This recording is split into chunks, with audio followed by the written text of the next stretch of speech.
All right, welcome into the Ryan Ripken Show, episode 63, I believe, and hope you guys are having a wonderful Thursday. I guess this is our fourth show of the, is it fourth? Because we had two special streams, the Monday show that we run roughly around 6 p.m. and then the one tonight. So a quick little rundown of what we got for you all tonight. Well, the press conference for Derrick Henry happened with the Baltimore Ravens. We'll talk about that. We'll talk about some other moves that just happened in Baltimore and around the NFL. And then we're going to take our Adams Jeep and go around spring training and Orioles. Oh, and by the way, there is some news. Dylan Cease is out of Chicago, not in the American League anymore. And we'll just say what it all means, especially with the Yankees' current situation with Garrett Cole. I think I got it all covered. I hope you guys are all, let us know where you're tuning in from. We always love hearing where you guys are tuning in, and we're getting better with the podcasting, guys. We are trying to make this an audio version because, Sean, I saw that you are driving. I hope you're just listening, and we have the option for you guys, especially after the show. But why don't we go around, and actually we're going to start. Kevin, how are we doing? Thank you for starting with me first. It's been a crazy couple days, but it feels like this is like a continuous free agency live stream anyway because moves just have kept happening nonstop. But we also got Orioles baseball to talk about too. I agree. And that mic might be a little bit taller than you, Kevin. And there's Zach and the real Rocco. Which is fantastic. It's so great to have Rocco. So glad Rocco's in the studio. You know, it's really great. And he's actually way more under control. His thoughts aren't everywhere. And then we got Brad somewhere back here as well. Oh, and there's Rocco. Teleportation. Yeah, how you doing, bud? Listen, Zach's really pushing my buttons today, and I think he's doing it because he knows I'm remote and I can't come in there in studio. But that's like strike 7. So when was the last time you were in studio? It's been a little bit. But listen, when I come back, I'm coming back with a vengeance. I'll wait. I'll be waiting here. Same seat. Zach has probably the same outfit you always wear. Well, we all wear the same outfit. We got black shirt over there. Kevin, I'm pretty sure I've seen on Locked On Ravens in that shirt every day. Just we have our uniforms, except I really like Brad's uniform when he was in studio and got to wear the substitute teacher glasses, hair slicked back, feel like it was a great look. Like you got the polo on. Hell yeah. And also, by the way, even though you want to give Zach flack for that, Rocco, that was on me. Mini Rocco, we should say, was not Zach's idea. He just assumes. He wants to bully me, always pointing a finger. It's sad. It really is. He is. You know, we got a few of these characters in here right now. Like this guy made it in here. I don't know how I do know how he got it in here. But we have more things coming on with mascots. And we're not going to give away anything for now, but just a little bit of a teaser. Guys, where do we want to start now? What did I say? The big news in Baltimore, at least today, which is spicy caliente. Derrick Henry, it's not a dream. You woke up, he's in the purple and black, and literally the suit he was rocking, purple and black. Suit. So do we want to start with what he's talked about or give the context behind it? I think, why don't we hear initially what Derrick Henry thought about coming to Baltimore and how he really felt like this was the place for him to be all along? Where I knew I wanted to be. I love the style, the physicality that they play with on all three phases. I feel like it fits my style of play as well. It was really a no-brainer just trying to figure out the business side of things, and glad we were able to get it figured out. Have to agree. I mean, Rock felt like this was the place. I think all of us have talked about it, but we'll start with you since you're right on the screen with me. No-brainer, I think, is the best way to put it. You're talking about a fit, talking about what the Ravens still like to do. They like to run the football.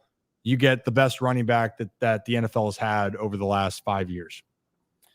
Yeah, you do. And this is a guy, while he's 30 years old, some would think that, okay, maybe Derrick Henry is the tail end of his career or getting around that. Because you look at the running backs and their average shelf life is not that long. But Derrick Henry is built different, literally.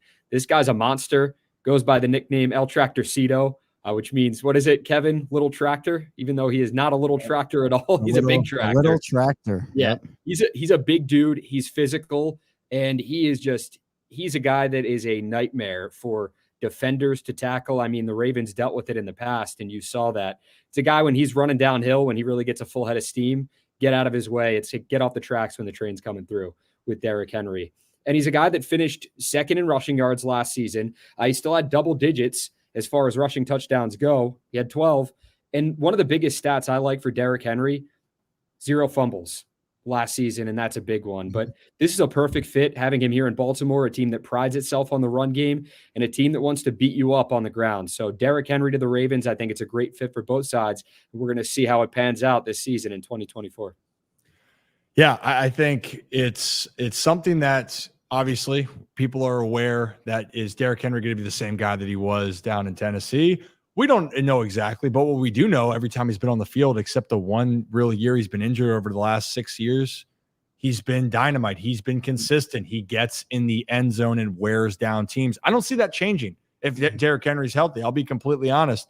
And Kevin, just so while you're fixing some things up here, it's interesting, Zach, in this case, or Kevin, if you're ready. Just could you give a little bit of the context, because the Ravens went from the number of what the rumor was $6.5 million, or one of you guys, Zach, you start with it. It was $6.5 million, and then the deal ended up being what, Kevin? It was like $8 million for 2 years, 2 for 16, but it's up to 20. Mm-hmm. So the guarantees I think are $9 million, but regardless, still he went for the same price as Tony Pollard and DeAndre Swift. And if you line all those guys up and say, hey, which one would you prefer?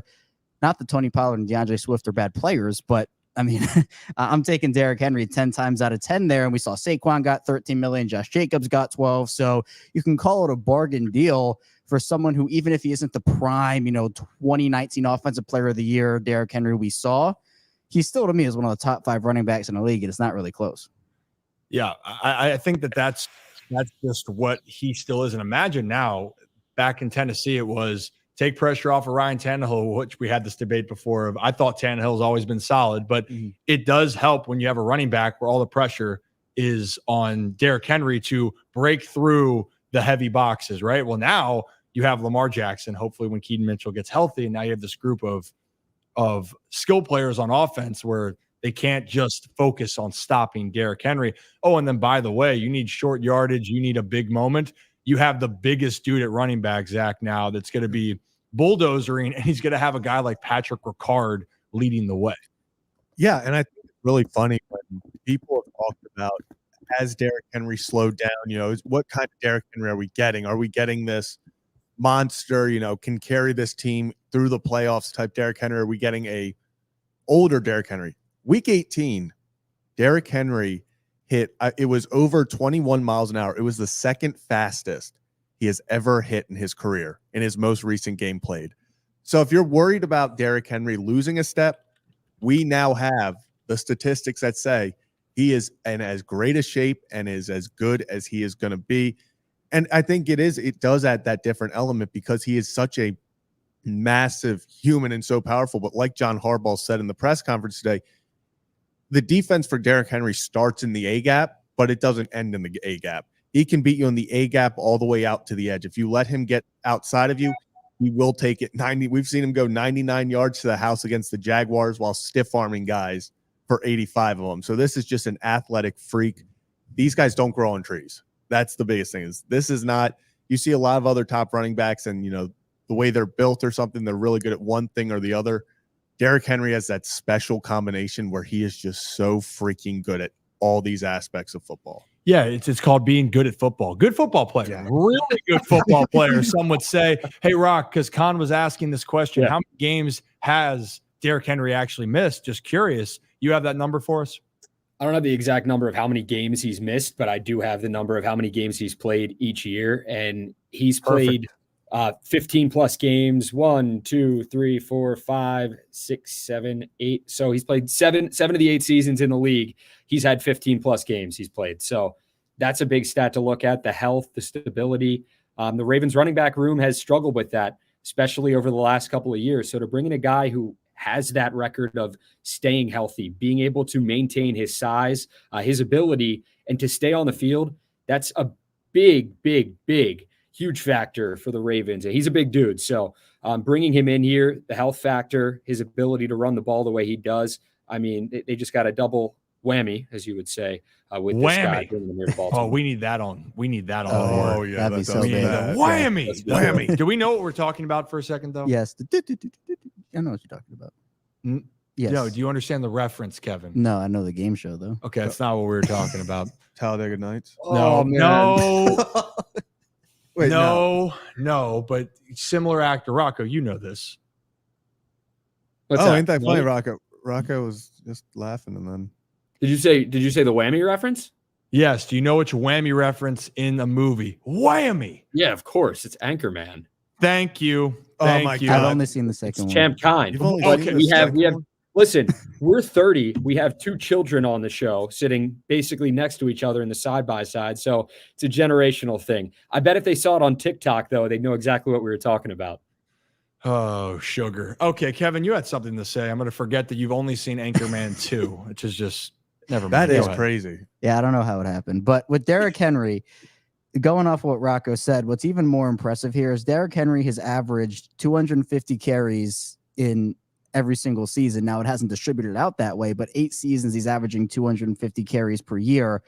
And then you look at his last 4 healthy seasons, which to me is crazy because in those last 4 healthy years, 328 carries per year, which is unbelievable. So the fact that he has played in 15 or more games in 7 of these 8 seasons is unbelievable. Plus, you now have to factor in how are the Ravens going to use him, because no Ravens running back in the Lamar Jackson era has had more than 202 carries in a season. So you want to give Derrick Henry the ball. He's your best running back by a wide margin, but we've seen the Ravens kind of go with the running back by committee over the last handful of seasons with Gus Edwards and J.K. Dobbins, and having those guys kind of split in a sense.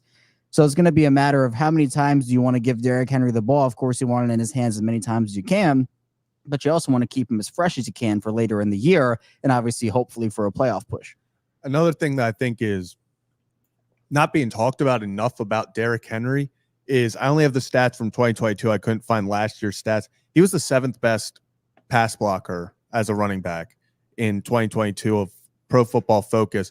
And that has been a major compliment from people, is that he is one of the better pass protection running backs out there. So yeah, maybe he's not going to go out there and catch 5-6 balls a game, but he adds that element that, man, the Ravens have missed the past few years, is running backs missing assignments, running backs getting blown over, by defenders, and really putting pressure on Lamar. You add in a running back who can help protect Lamar Jackson as well in the pass game, along with being that dynamic X factor in the run game. That's why the Ravens, I think, were so high on going to get Derrick Henry. Yeah, I mean, and I've heard the people can say, star player, blue chip player. For me, it's when you add a talented player, and Derrick Henry's he's one of the best players the NFL has seen at the position. When you add that type of player, it just feels like it's going to elevate the ones around you. So, hey, people are feeling good in Baltimore, and if you say otherwise, then don't talk to EDC about it, because EDC is fully believing that Derrick Henry's still his guy. And even just for fun, it got a little chippy in a playful way during the press conference today with Derrick Henry and some reporters. But I think one of the questions you could hear, if you listen closely, the question was asked to Derrick Henry if he had enough left in the tank. And why don't you hear what Derrick and Eric DeCosta had to say to that comment? How much you feel you have left in the tank, or something feel like your best days are behind you? What's your response to that? Tell them to keep watching. They say the same thing about you, Jerry. Look at you still here. So Good on Derrick for saving Jerry there. Way to be on Jerry's side. Yeah, no, Eric, and then we'll talk about it just in brief real quickly, because I saw some comments saying here, do we get a chance to get Deebo Samuel? And then saying that was a rumor that was quickly shut down by Eric DeCosta. I guess Jason LaConfort put that out there. And there's definitely, we're going to leave it at this, there's definitely some beef between the two of them. And that's an understatement. But hey, guys, rightfully so, as far as for Eric DeCosta, doesn't it feel like everyone wants to have an opinion about how to construct the roster, what you need? Yeah. I think Eric DeCosta has done a phenomenal job, that regardless of what you think, if it's overpaying for a running back, he has put this team in a position to, once again, even if nothing changes, obviously the offensive line needs to be addressed here. There's pieces. There's literally not spots for some offensive linemen, but he's done a fantastic job. And once again, he's bringing in a guy that should hopefully get the Ravens or help the Ravens get back to what they hope is the AFC Championship game and then get one step further, get to the Super Bowl. Yeah, I think for me too, it's interesting just based off of, the Ravens and how they have had so much success in their ground game over the course of, ever since really Lamar came in there. You've rotated in really, and Gus Edwards, really quality back. J.K. Dobbins, obviously the rookie season was awesome. They've been fine with that. So there is the argument, and I agree with it, where, look, if you would have put pretty much any running back, maybe Zach not named Austin Eckler in there, I do think that you could have been fine if you're Baltimore. So if that's taking a 4th round guy or you go with Justice Hill or whatnot. But in signing Derrick Henry, you both raised the floor and the ceiling of what already was the best rushing attack. So it's not like Baltimore needed help in the run game. It's not like they needed to make this move, but they understood that their strength was their strength and they wanted to make it as strong as possible. So you bring in a Derrick Henry, and the big part about this too is that earlier in Lamar's career, when, whether it was Gus or JK, whoever it was, you had to kind of pick your poison with that, but teams were always going to be favoring, okay, we know that Lamar can beat us, let's make somebody else do it. So you would always, on those RPOs and whatnot, you would probably always lean towards Lamar and say, well, look, if Lamar gets out into space, we're not going to have a good time, but we can live with a Gus Edwards or whoever. But now with Derrick Henry, as a defender, you're like, okay, well, now what do we do? Because both of those guys can win their one-on-one matchups in so many different ways. I mean, Lamar, he can juke you out of your shoes and leave you in the dust. But with Derrick Henry, he can just bowl you over. And so now if you're a defense, you have to wonder about, okay, well, are we going to put heavy packages out there to try to stop Derrick Henry, but then we lose the speed of getting to the sideline to stop Lamar? Or do we put the lighter defenders out there that can go to the sideline and stop Lamar if it gets to that, but then can get bowled over with Derrick Henry? So it just puts defenses in so much more of a bind. And I think it, again, will just elevate Baltimore's rushing offense to another level. And that's kind of crazy to say considering how good it's been. It's like what they said on the McAfee show. It's choose your poison. Lamar will embarrass you and Derrick Henry will put you in the hospital. Choose what do you want to defend? And I agree. It that now makes it tougher because every year in his career it was, well, it doesn't really matter who the Ravens have in the running back, in the backfield, because Lamar's going to, now there's a running back that takes pressure off Lamar. Yeah. Now, like you said, you have to decide, okay, yeah, if we lean Lamar, Derrick Henry's going to house this. If we lean towards, okay, we got to stop Derrick Henry, now Lamar can house it. So it really does just make the running back or the running game so much more dynamic than it already was. Yeah. Well, we're going to answer this in a second here, but makes you wonder, is Lamar Jackson and Derrick Henry the best quarterback running back combo in the NFL right now? Hold your thoughts. And also, if you are new to this podcast, hit that like and subscribe button. We do this every Monday and Thursday at 6 p.m. usually, and we have some special streams. But what we're going to do right now is we're going to kind of answer that question, but we're going to start it off. The reason why we're talking about it is today on First Take, Kimberly Martin was asked the question, or is the debate, and Mad Dog Russo believed that Derrick Henry and Lamar was the best running back quarterback duo. Kimberly had a slightly different answer, or actually a completely different answer. She gave a compliment, but let's tune into that for a second, and then we'll react on the other side.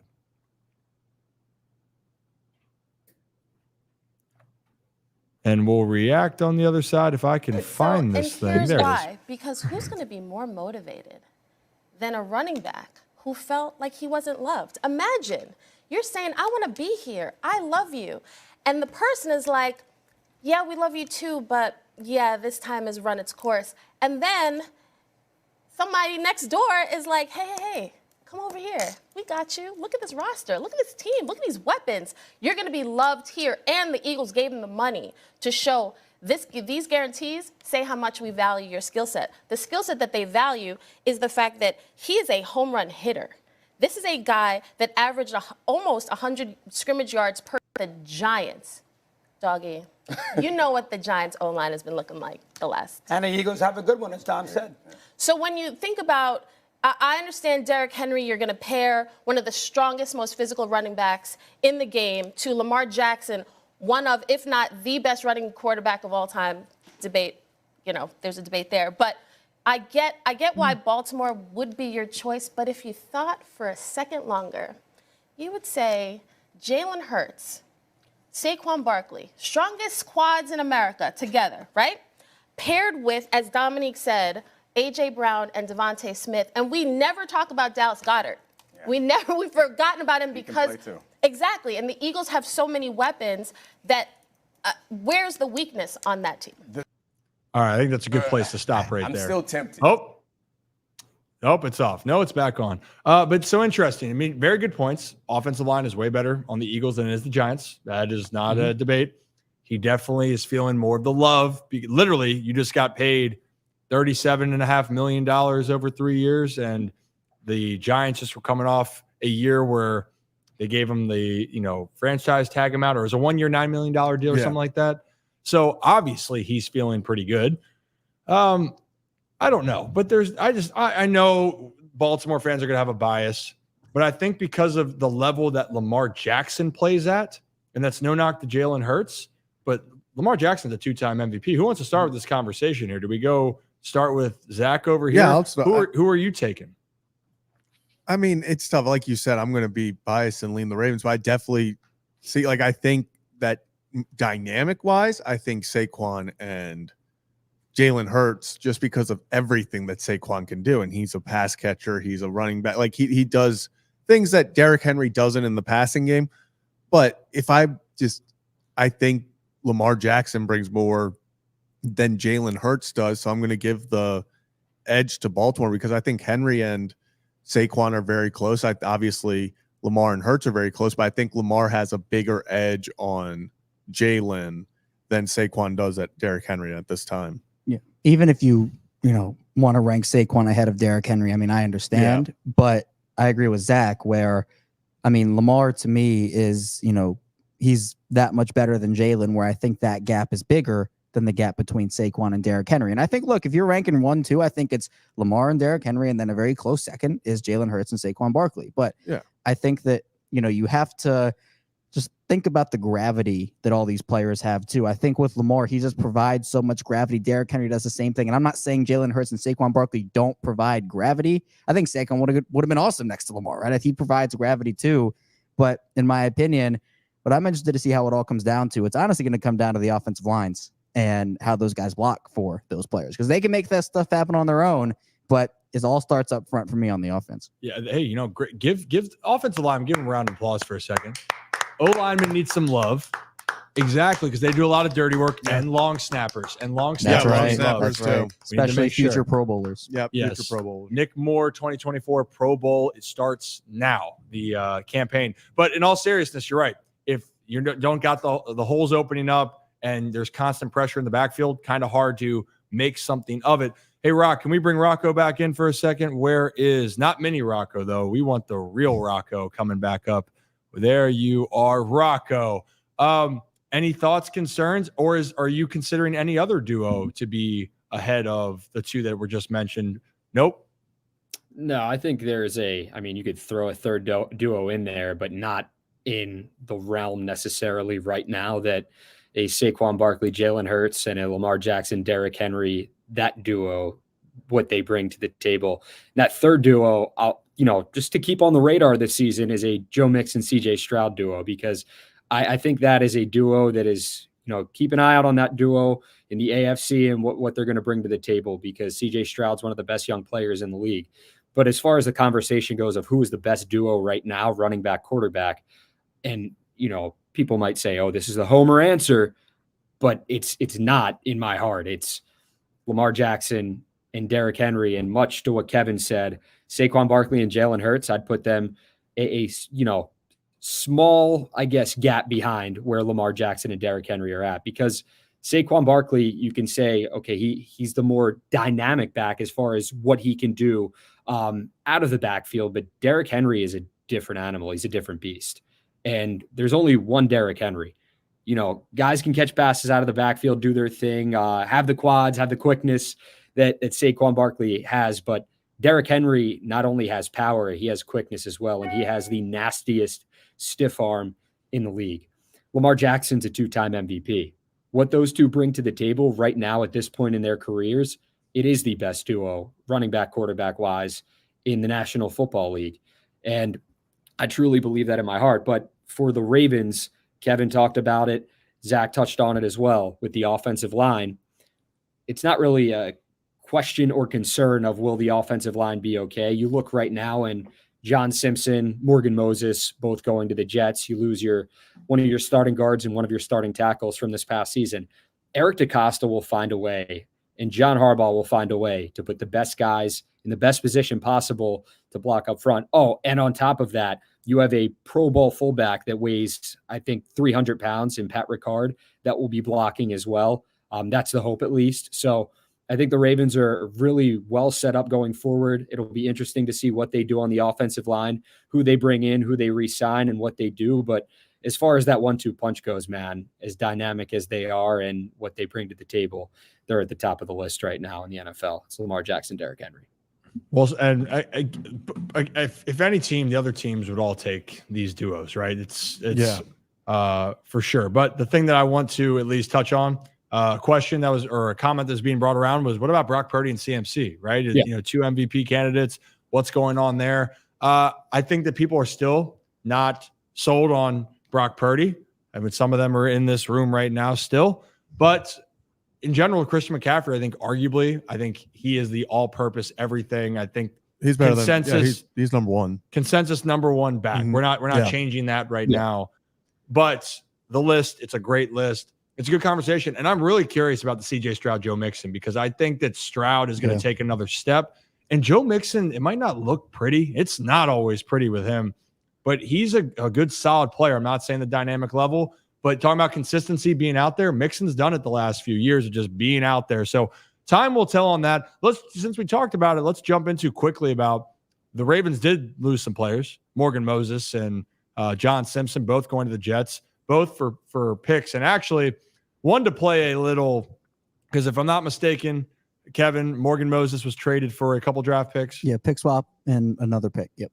All right. So we just want to show you a quick clip then of Sam and Jokey with Ravens Talk podcast. He does some tremendous memes. We're going to play that before we finish off the rest of this discussion because we just think it is so damn funny. Come on. So if you weren't reading, if you can't see this, it was the meme essentially is explaining all the things that the Ravens like. And some of the examples were they like to sign running backs. They love their tight ends.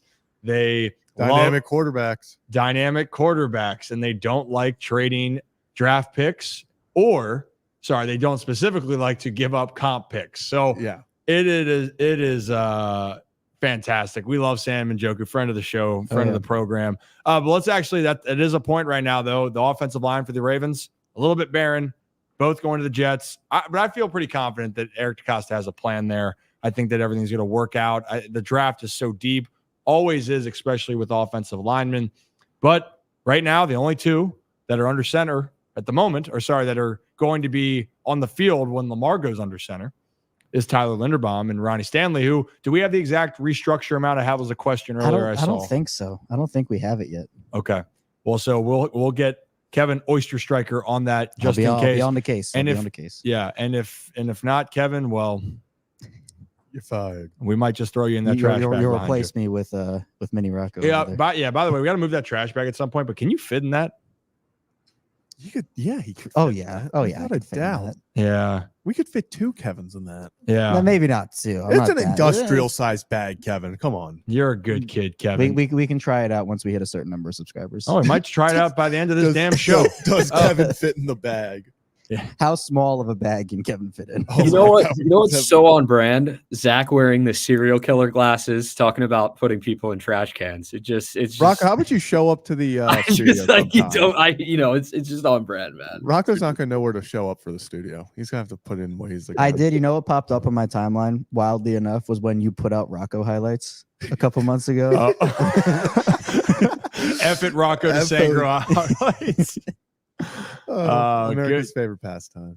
Good kid. Well, hey, before we move into some other NFL news, hit that like and subscribe button. We are going to talk a lot about the Baltimore Orioles because that is obviously a hot topic. 2 weeks, guys, 2 weeks away from opening day in Baltimore, Pickles Pub. Zach might be a puddle by the end of that day. Too much is going to be going on, and you're not even denying it. But no, you're not. That's Zach's going to be. The latest addition to the Adley meme collection is on Zach's life. Is going to be that day. We'll be out and about. Don't you worry. Zach, are you going to make the game? That's the question. We're gonna. Oh yeah, I'll make the game. Yeah, Right, I should. Will Are he you going be to try fully to there pace for the yourself, game? or are you just going to go as hard as possible at pickles and then No, stumble your way into Camden Yards? there's 162 games. That's a marathon. I don't know. people. Would you win the condiment race if you were sober, or would you have more of a chance? 3 if you beer were drinking? confidence, I'm whooping the field. Sober, I'll lose. 3 beer confidence, I'm running Usain Bolt like speed. You're a good kid. I can't wait to find that out. We will do that condiment race outside of pickles. And also, guys, it is almost St. Patrick's Day, so we do have to figure out the leprechaun costumes for If it's Rocco. if it's there, I'll put it on. Oh, I cannot wait. But you know what people could wait on, but they kind of expected it, was the departure of some Ravens. Specifically, Geno Stone has gone to the Bengals, and then Patrick Queen to the Steelers. Not only did they leave, guys, they stayed in division. I did see a comment earlier. I just wanted to address this. And again, if you are on the YouTube or on X, wherever you're listening, like and subscribe first and foremost. We would greatly appreciate that. But the second thing is, let us know what is going on.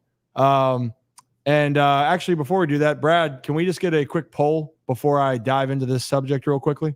Yeah, so I put a poll up in regards to the Patrick Queen and Geno Stone signings to division rivals. Basically, just asking folks if they, after the Patrick Queen signing, is loyalty dead in the NFL or even just professional sports in general. You know, the reason why I asked this was because there was no way in hell that Ray Lewis, Terrell Suggs, you know, any of those big guys that were part of that extreme rivalry with the Steelers would sign with the Steelers no matter what was offered to them. I mean, it would have had to been the actual moon in order for them to go to a division rival like that back in the day. And it seems as if nobody cares anymore. So just kind of wanted to ask that question to see what everybody else thought. And so keep us posted on those numbers. We would love to see what pops up there. But this is a business now more than ever where money talks, you go where the money is, and you have to make a choice. It's not like back in the day where it was these teams, not that Steelers fans and Ravens and Bengals, that the teams don't like each other, but you also want to feel like you're wanted. Like, wasn't the news, obviously, or in this case, it's weird seeing Joe Flacco play for the Browns last year, but then the Browns didn't even want Joe Flacco back, according to Joe. And all of a sudden, you know, it is what it is. Engraven, great to see as always. Go ahead. Here's what I'll say to this. Like, Joe Flacco going to play for the Browns was definitely weird, but it wasn't like peak Joe Flacco. It wasn't Joe Flacco in his prime. This is like the equivalent of like Joe Flacco going to the Steelers after he won the Super Bowl. Like, because that's when his contract was up, right? So like it's kind of the same time frame as far as like age and where you were at athletically to go to a division rival like that. So that's kind of, I think that's a great point that you brought up, because that it's a pretty close comparison. Obviously, Patrick Queen isn't a Super Bowl MVP, but just given the age and when the contracts are up and where you're at as far as your career is concerned, is kind of where what I'm getting at. You know, maybe, but Engraven brought up a good point here about the Rod Woodson. I feel like after this move, when Rod came to Baltimore, after this, the Ravens-Steelers rivalry just turned up a notch, personally, because the Ravens had the dominant defense. You know, obviously Rod, Ray, Goose, all those guys.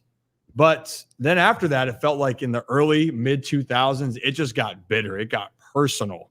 And then that's where it's like that stretch of 10 years, a Ravens game, Ravens-Steelers had to be in primetime. Had to be, because you knew that they hated each other. Hines Ward, right, being in everyone's face. I do think there's something behind it. But again, and Engraven says it here, and I agree with this, a lot of players, it's about the money. And especially with these GMs, you saw what they did during free agency. Aaron Jones, by the way. Joe Mixon, they signed their replacement before letting them go to give them a better opportunity. Now, luckily, it worked out for both of them. But the chance to be on the open market, teams are not going to look out for you in that way. And that's the part of it. That's not even talking bad about the teams. Like, just showing you it's the business. You got to take care of yourself first. But I think safe to say, though, which one actually hurt more? I do want to say real quick what Engraven said. Hines Ward, that stupid smile after he would catch like a game-winning touchdown. Oh my god, that man always, the smile I'm talking about too. Yep. He would do that dumb smile after doing something. Don't shake your head, Rocco. Yeah, kind of like Rocco's. Yeah. It's actually very similar to the smile Rocco has on right now. But well, it's interesting because also we can have like the interesting Titans because like how were Titans fans feeling right when Steve McNair came to Baltimore and Derrick Mason and Samari Rolle and all those guys? Like I know it was the old AFC Central rivalry and stuff, but I think even with the Saquon to the Eagles thing, it happens a lot. But when it's like when Arthur Millette went from Pittsburgh to Baltimore, like I don't think Pittsburgh fans around they were celebrating because they thought he was bad. Then he turned out. I like when Villanueva goes from Pittsburgh, so it happens sometimes. But it's been a little bit since like the quality because Queen's a quality player. I think still in my eyes, right? He goes there, he gets that big contract, and I think what people were, I guess I'll use the word confused about was Queen's comments about the Steelers earlier when he was like, Mike Tomlin said I wasn't a Raven and like I was on the sideline. He said that. And then he goes over that. I know Tomlin later in the year said, Queen's one of the best linebackers in the league. So I guess he was kind of planting those seeds a little bit. Yeah. But I think if we're talking about which one stung more, I think just based off the rivalry, it was Queen. And I think it was funny because everyone was talking about, Geno Stone goes to the Bengals. He's going to the Bengals. This is terrible. And then Queen happened and everyone forgot about Geno Stone. And not forgot, but it was like and Geno Stone said it himself. He was like, maybe the heat will be off of me for now. And it was. I think Queen essentially took all that heat because, again, you mentioned Steelers in the same tennis with the Ravens, and it's that rivalry. Well, I mean, I literally was telling people before Patrick Queen signed, when it was just Geno Stone, I was telling people, I was like, Geno Stone signing with the Bengals hurts more than a player signing with the Steelers. Because I was like, they're our big rival right now. They're who we're gunning for in the top of the AFC North. I was wrong. The second Patrick Queen signed with the Steelers, I was like, this is so much worse than Geno Stone signed. And I've seen people talk about it, and that's why I love the Rod Woodson comparison. This is a move that can re-spark that Steelers-Ravens rivalry because now there's a lot of former Ravens over on that Steelers side. Deshaun Elliott just went over there. We talked about Moon going over there. Who else do they have right now from us? I think that might be it. Oh, look, but only three, right, But yeah, it was just so out there. And so I think consensus right now, it felt like so we're saying Geno Stone. It was the easiest to deal with. Yeah. Out of those, yeah. So I'd say I had my reaction. I know where Rocco stands too. He's definitely thinking Geno Stone hurts more for him. But I will say I was very shocked at the time because we were doing the Derrick Henry live stream, Zach, when this happened. We have that clip if we want. Yeah, can we play that clip? Here's me and Rip live talking about Derrick Henry when the Patrick Queen news broke.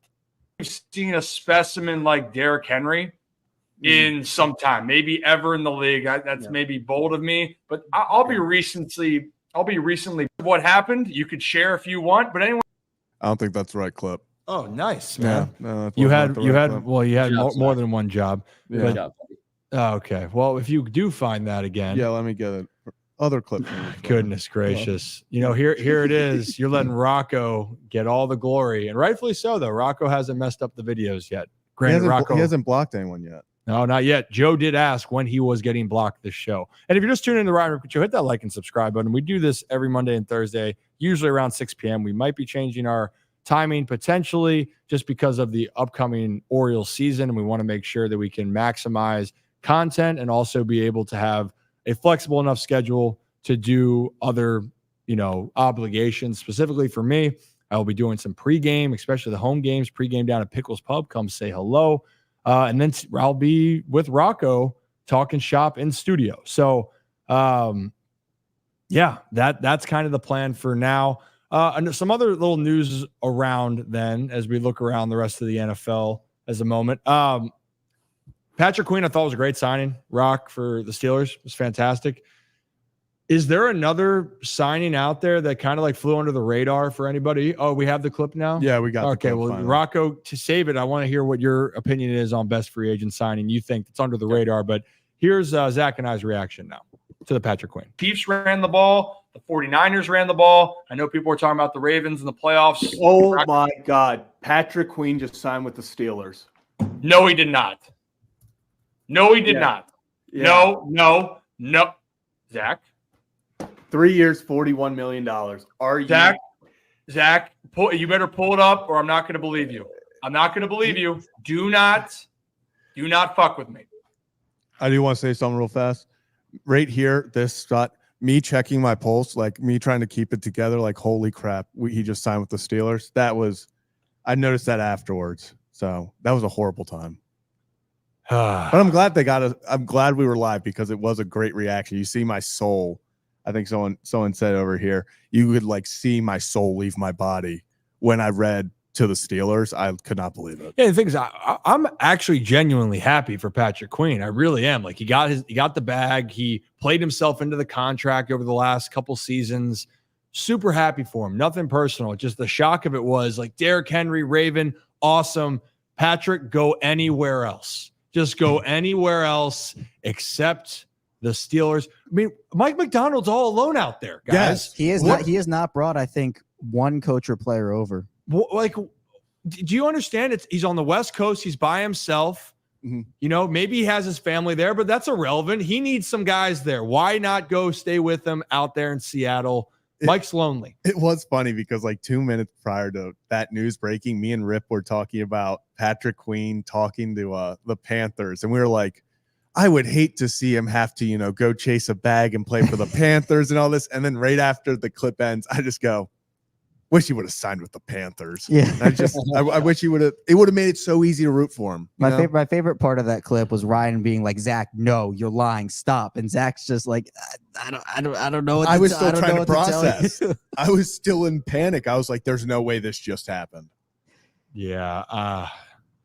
Again, I will say though, based off of we can talk about Queen and the Steelers and Stone and the Bengals. The one that I think actually like stung based off of who I thought was staying was Ronald Darby. Oh, I thought Ronald Darby was staying. Like I had anticipated Queen was leaving. I had anticipated Stone was leaving. Yes, the fact they went to division rivals made it sting more. But the move that I thought the guy was actually staying and he left, the one that actually stung to me was Ronald Darby because I thought he played really well for him last year. He did. He really a little bit of a renaissance in his career, as some would say. Hey, Rock, I asked you a question before, and then we'll get to the chats here. Don, I see you. Actually, I'll do it right now. Don, thank you again, as always. Don is such a big supporter of the program here. Kevin, I swear. Oh,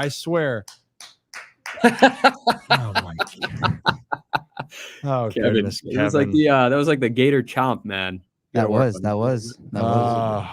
Yeah. Anyway, Don, for those that aren't listening on the audio version, we put out the podcast on Spotify, Apple, Amazon after the show is finished. But Don, appreciate you as always. Great stream, guys. It's the only YouTube stream that you have Kelly Ripken saying hi in the chat. Hey, and you know what? Shout out, Kelly. Shout out, Mom. Kevin, I swear you don't clap for my mother. Rocco, you too. What? Kelly's awesome. I love Kelly. I agree. I would never not clap for Kelly. Yeah, don't That's you? why you better. You better, or mini Rocco right there is staying there permanently. Dude, that's just like, is that because I'm Italian? It's ridiculous. Can you grow something? Can you grow something like that, Mario mustache? Can you grow something like that? Listen, Kevin, if you could grow a mustache, I could definitely grow a mustache. I can't. I'm gonna shave tomorrow. Yeah. Okay. Did you ever shave before? Yeah, I had my thing. I was like out to here. Oh, Kevin.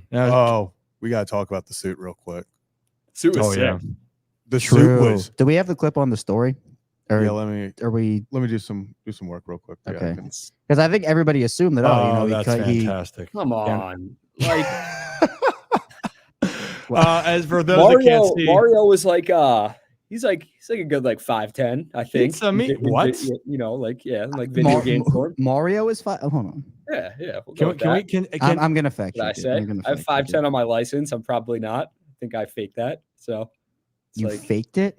Yeah, I told the people. I have an actual reason for being 5'7" on mine. 5'8.5". So added like 2 extra. Mario is 5'1", Rocco. Yeah, then I couldn't agree more. Good job.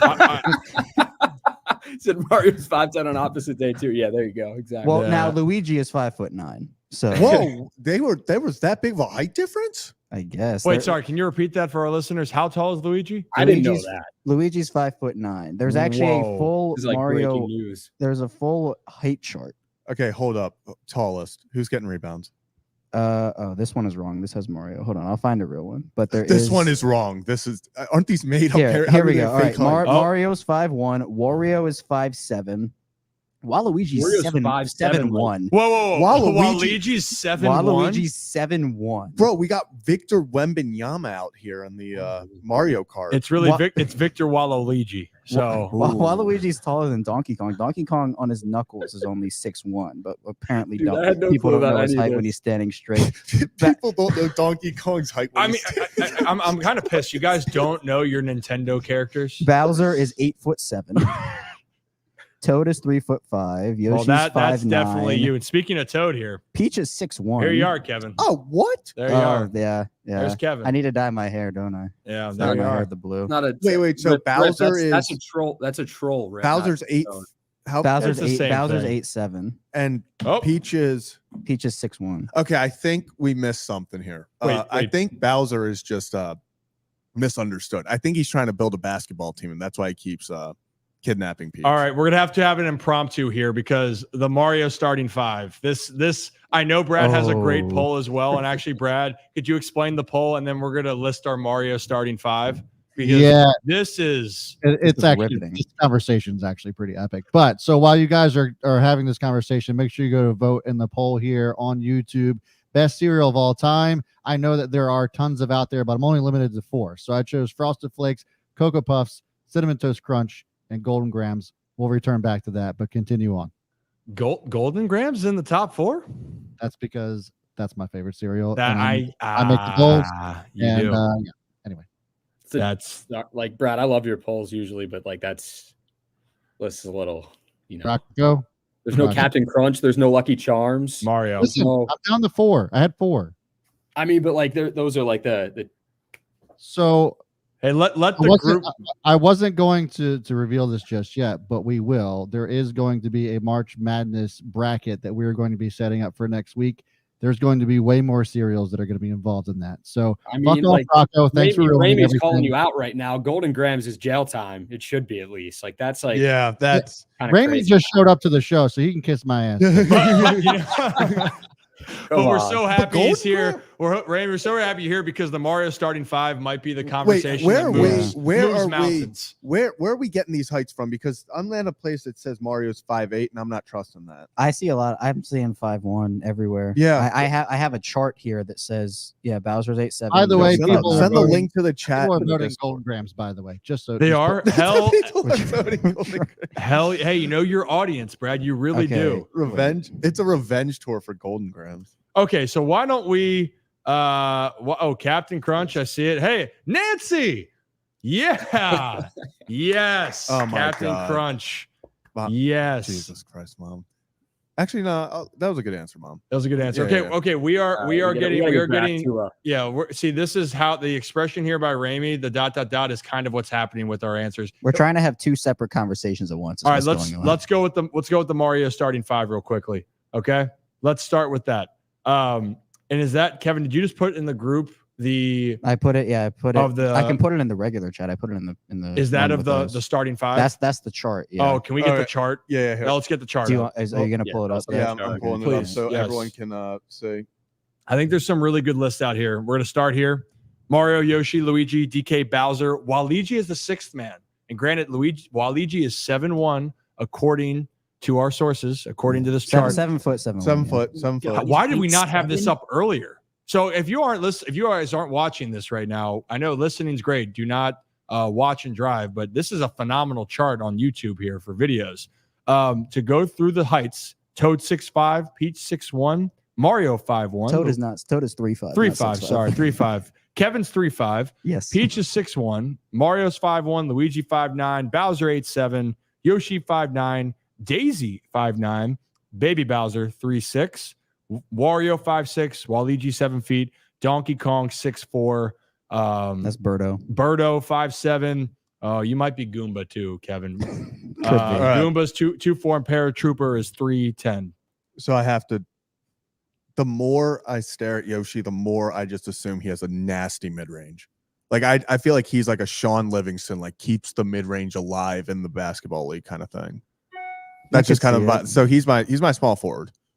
I'm going a little small ball, but I think Yoshi just gives me those vibes that like he can maybe also handle the ball, like bring it up the court. And like he's got a little playmaker in him. He's not going to really be like your point guard type, but I think he's got a nasty mid range. I feel like the Donkey Kong Bowser power forward center combo, like that's like your Jokic, Aaron Gordon right there. Like I feel like that could work out. I don't know though, because if you're a Wemby truther, you might be putting Waluigi in there too. That's what I was thinking, Kev. I think in the post it's got to be you got to go Bowser and Waluigi. I guess 6'4" is too small for power forward. Well, here's the other thing. What is yeah, Donkey Kong's built like a football player. Well, but apparently that's on his knuckles and just like plays with his elbows and fouls out in like the first 5 minutes of the game. No, that's my guy. DK is in my lineup. I want that physicality. You want to set the tone? Donkey Kong is in your fucking lineup. Okay. I'm just gonna say I'm worried about Bowser's athleticism getting up and down the court for multiple minutes a game. I feel like Donkey Kong is Draymond. Okay, so here's mine real quickly. No, but DK, I think, is more controlled than if you watch the Mario movie, he was kind of going a little crazy when he was fighting Mario. He did go nuts. Actually, low key, pretty good film. All right, I'll just go with mine. Okay, I think I'm gonna go Bowser. I'm gonna go Donkey Kong because I really want to announce my presence that we are not to be messed with in the paint.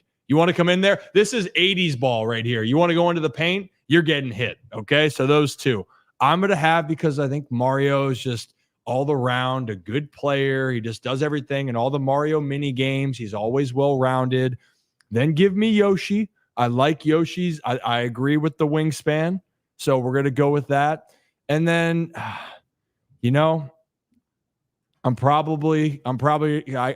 have a connection with Waluigi. I think like we're both lanky and he's a little bit more sinister than me, but I think that's the right amount of sinister on our team. So that's mine. Waluigi, Donkey Kong, Bowser, Yoshi, Mario. That's what I got. Who wants to go? I think I got to put Luigi at my point guard. Do I? Yeah. I'm going to go Peach at small forward. I'm going to try to pick different people. I'm going Peach at small forward. I don't know. I feel like she's the type of person that you don't know until you get on the court and like she's just a lockdown defender. So I'm going to go that. I'm sticking at my Yoshi's at my small forward. We're playing small ball. And then I'm going to go Donkey Kong. He's going to be my center because I can't trust Bowser's athleticism here. He's just giving me Zion Williamson vibes. Like maybe if he has some knee issues, he's not going to be playing much, The blocks from Yoshi are going to be legendary because all he's going to do is just grab him with his tongue. Yeah, that's so what true. I like. So true. And then, Waluigi's got to be my 4. My 4. I like him 7 foot. Is there a Mario basketball game? Because I am Yes, so there is. Oh, yeah, there is. I'm gonna have to. So the Oriole guys are really into GameCube right now. Like, and they're big into Super Strikers. Yeah. I am having a lot of FOMO over this whole experience right now. So I'm going to go back and I had a GameCube, and now I'm going to have to figure it out. We will get to who's the head coach. We're going. I think Mario's. I'm real quick. I think Mario's my head coach. That's why I'm not having him out there. Okay. I can't. Kevin, Rocco, and Brad. If you want to throw yours in, and then we'll keep moving. Oh, well, I like this comment from Ramey about Wario giving the Kyle Lowry vibes. So I think Wario is my point guard is where I'm going to go. I like Yoshi. I don't want to go small forward for him. I'm probably going to go shooting guard for Yoshi. And then I agree with Ramey here where I'm going to take the DK Bowser Waluigi front court. I'm going to put DK at small forward. He's 6'4", at least on his knuckles apparently. And then you get the like Wemby, Chet Holmgren vibes with Waluigi in there. And then you get the huge center with Bowser.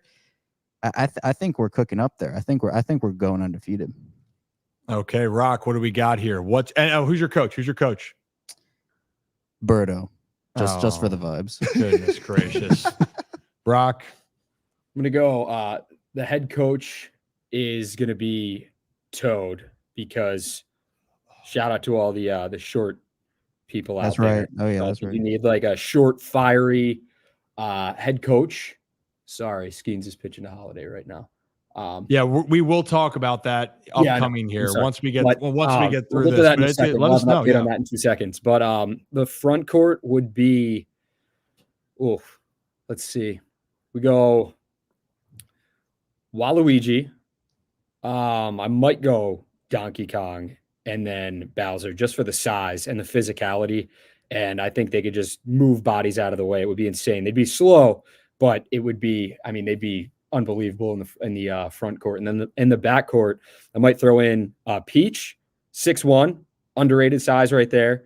And then let's go Luigi as well at the 1 and 2. So electric. And sorry, your head coach, did I miss that? Toad, little guy. Oh yeah, you are going Toad. Good. Brad, you want to close it out here? I will close it out with just saying that Super Strikers was the best GameCube game of all time, and we'll leave it at that for the sake of time. Okay, fair enough. We'll do that. And by the way, flock around. We appreciate you. We appreciate you as always here. Thank you, Kevin. Appreciate you. Don't you flock around, find out. Flock around and find out. You thought you'd catch me. You thought you'd catch me with the go back. Almost. You stopped. You stopped. Well, we all stopped. Well, anyway, that comment was about he added the extra 0 talking about Mario's height. And actually, the reason why Mario's in the studio, shout out Kelly, she was bringing down some of these. She was helping, clear some space here, and thought, you know what? I'll just bring our good friend Mini Rocco, Mario, down to the studio, and here we are. And we just had a fantastic dialogue that hopefully we have more of those like we do in a while. Mom, thank you. So glad I could help start this conversation. Thank you. We appreciate you. All right. So if you're new to the channel, hit that like and subscribe. If you don't like the Mario starting 5, let us know who you guys would rather have. But I think we feel pretty good. By the way, I think because I have the biggest guys, I'm going to go Goomba as my head coach. Just really big disparity, but he's got a fiery personality, but gets a little bit scared deep down. All right. So why don't we, for the sake of time, we're going to dive into more free agent signings. I think we kind of went around. We talked a lot about Ravens. Are we cool with that, Brad? Yeah. Cool with that. Let's just move on to our little. Are you cool with that, Brad? Cool. Yes. So or maybe it's gonna mess with you. Can we just go ahead? No. Do what you need. We'll do the NFL news. So best free agent signing so far, and then go down there, and then we'll hit baseball. Great. Let's do that. So that was the original question to Rocco. Rocco, best free agent signing you think so far in spring training this year, or sorry, not spring training, in the NFL free agency so far this year? I think one of them's been Danielle Hunter, to add to that young, talented Texans defense and to pair him alongside Will Anderson Jr. And these guys are just continuing to add. The fact that they made the playoffs, one of the, greatest turnarounds that we've seen like in this era of football, I guess, for the Texans, to go from one of the worst teams in the NFL to draft a talented quarterback to get them there, and then to continue to add to their defense, give CJ Stroud weapons on offense. You put Joe Mixon there in the backfield with him. I think the Danielle Hunter signing was a great one for the Texans, especially with how good that defense was last season. And they're just looking to add and continue to improve going forward. All right. I was curious where he's going to go. The Texans just feel like they're brewing something down there. It just feels like things are starting to come together, and a big part of it, CJ Stroud, everyone believes he can win. Now you're getting some really talented pieces behind him. We're talking non-Ravens signings. Yeah. That's what I figured. Yeah, I just want to make that clear. So. Yep. All right. Go ahead, Zach. Mine is still going to be Saquon Barkley to the Eagles. I feel like that just adds so much to their team dynamically, because especially we've talked about this before. Tush push might not be as dominant as it was before with no Jason Kelsey. So suddenly short yardage situations, maybe you have to start leaning on your running backs again. And a guy like Saquon Barkley just adds such a dimension to their offense when you have A.J. Brown, Devontae Smith, Dallas Goedert already. So I think it's probably them in my eyes right now. Kevin? I think for me, I like Eric Armstead of the Jags. Yeah. Personally, I didn't like a lot of their moves. I liked Darby. I didn't like Gabe Davis. Said it right this time. Good job. There you go, Kevin. Thank you, Kevin. But I like Armstead there. Him with Josh Allen and Trayvon Walker on that D line. I think that they're in a weird spot right now, because I think with Houston, Tennessee, and Indy, Tennessee is seemingly going all in right now. They just signed Calvin Ridley to that huge deal, and they're making moves there. Indianapolis looking to come back with Anthony Richardson, and you look at Houston, obviously, they're balling out.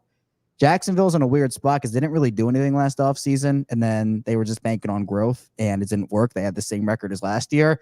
Now it seems like they're pivoting 100% in the opposite direction, which is like sign everybody under the sun. But Armstead is still really good when he's healthy. It's just the past 2 years he's been injured. And I think that front four for them is really solid now. You add him into the equation. Hey, I'm going to stick with the defensive side. Christian Wilkins going to the Raiders. I think them continuing to prove, and they still have questions at quarterback, obviously. But if they find a quarterback, Devontae Adams is still on their roster. But now that front seven, especially that defensive line for the Raiders, pairing with Max Crosby as well. Big ass boy. That is a big group where I really do love seeing what the Raiders can be. I think they want to try to be a physical team, and they're trying to bring good leadership, good people into their organization. I think everything we've heard about Christian Wilkins, even Nick Moore was saying, Christian Wilkins, great guy. He goes, terrifying to face. Like it's the one guy he did not want to piss off. And even though he was saying, well, actually, we'll find that clip of Nick Moore talking about it. But paraphrasing, Nick's like, Christian Wilkins was in on the special teams plays, and guys might take it easy in his position, but he thought I tripped him. And Christian Wilkins made sure, even though Nick didn't, that he was going to make his life a living hell. And he is so physical. So I think that's the main ones. There's so many other ones out there that we could dive into. Brad, do you want to anything else specifically you would want for free agent signings or NFL news, or like just like terrible? Well, just on the free agent side of things. I mean, I as much as Kirk Cousins, hasn't performed well in the postseason, I think that there couldn't have been a better signing for the Falcons than to bring on Kirk Cousins, unless it was Lamar Jackson last year. Interesting. Also, this was a good move too. Brian Burns, to the Giants, I thought was excellent. Not excellent was what the Panthers have been doing for the last 3 years.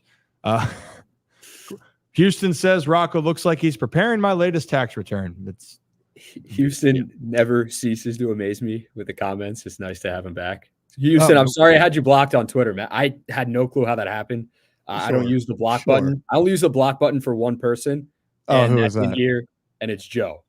I was gonna say me. I would like to sincerely apologize to everybody for that. Houston didn't deserve that. What a guy, what a legend. And we're back. We're back, baby. Back, baby. We are so back. And if you're new to the channel, hit that like and subscribe button. Ryan Ripken Show. We're live on X. We are live on YouTube. We do this every Monday and Thursday. We're going to possibly have to change up the time just given with baseball season, but we will keep you guys posted on that. Quick question, guys. Quick question. Before we move on to the MLB news, and there's a lot of MLB discussions to have here. I think just one thing we have to monitor is Justin Fields. We'll see what happens. I think now it's looking like if they're waiting closer to the draft, if there's just not many options, and maybe we'll table that. But is there one team right now that you're just going to sit there? We'll just do it real quickly that you're like, I really don't know what you're doing. Or is it all just consensus that it's the Carolina Panthers and we just move on and call it a day? Cowboys. That's a good one. Cowboys. They've made one move, and it was Eric Kendricks. Yeah, Eric Kendricks. Well, technically, they said they signed a long snapper or fullback or something, and getting on the board. And on top of that, did you see what Derrick Henry said about the Cowboys? They never even called him. Kind of, crazy. The fact that they didn't even pick up the phone and call him or his agent and reach out. But wait a minute. I thought that everyone was linking the sources. The sources said it was because he's moving there. Everyone was like, "Oh, he just bought a house in Dallas. He's preparing to come there," even though he spent all of his off seasons in Dallas for his whole career. And they thought that him getting another house there was the writing on the wall. He is still moving. He did bring that up in his press conference when he said he had to try to find his purple suit. It's the sources, right? Sources had it that Dallas was in. No, they were not. Houston apparently was, but they made the move for Joe Mixon, and the rest is history with that. We'll dive more into the next episode just on maybe some free agent grades, as then it will fully simmer because this is the first full week of it actually happening. But guys, I think we're ready. I think we're ready to take a little ride on our Adams Jeep. Thoughts, Brad? We still have the cereal poll. Oh, yes, we do. That could be the Adams Jeep. Today's poll has been sponsored by Adams Jeep. You want to go around the room? It might as well. How many votes did Golden Grams get? Just wait. Everybody's got to ride around the room, driving the Jeeps. We're riding the Jeep. Kevin is. He is so I'm focusing really hard on my form. Is that the Oh, form? there he is. Nice job, Rocco. I appreciate you. I just want to understand the form that He's you're driving the bus. You're staring to the camera. I'm staring whereas- into the camera's soul right now, trying to convince Oh, people this is the way you ride the Adams Jeep. Yeah, you seem so pissed off. If you are a bus driver, not that you would have this character, but you'd remind me in the sense of like Chris Farley, no yelling on the bus. Good, great, grand. I'd be a great Miss Frizzle. Rip, as a we bus gotta driver. see if the people at Adams Jeep can get us like a big steering wheel that we could put in the studio and just have A Jeep steering wheel. Like, yeah, a Jeep steering wheel and just set it up. And I don't know. I think the content we would get out of that would be crazy.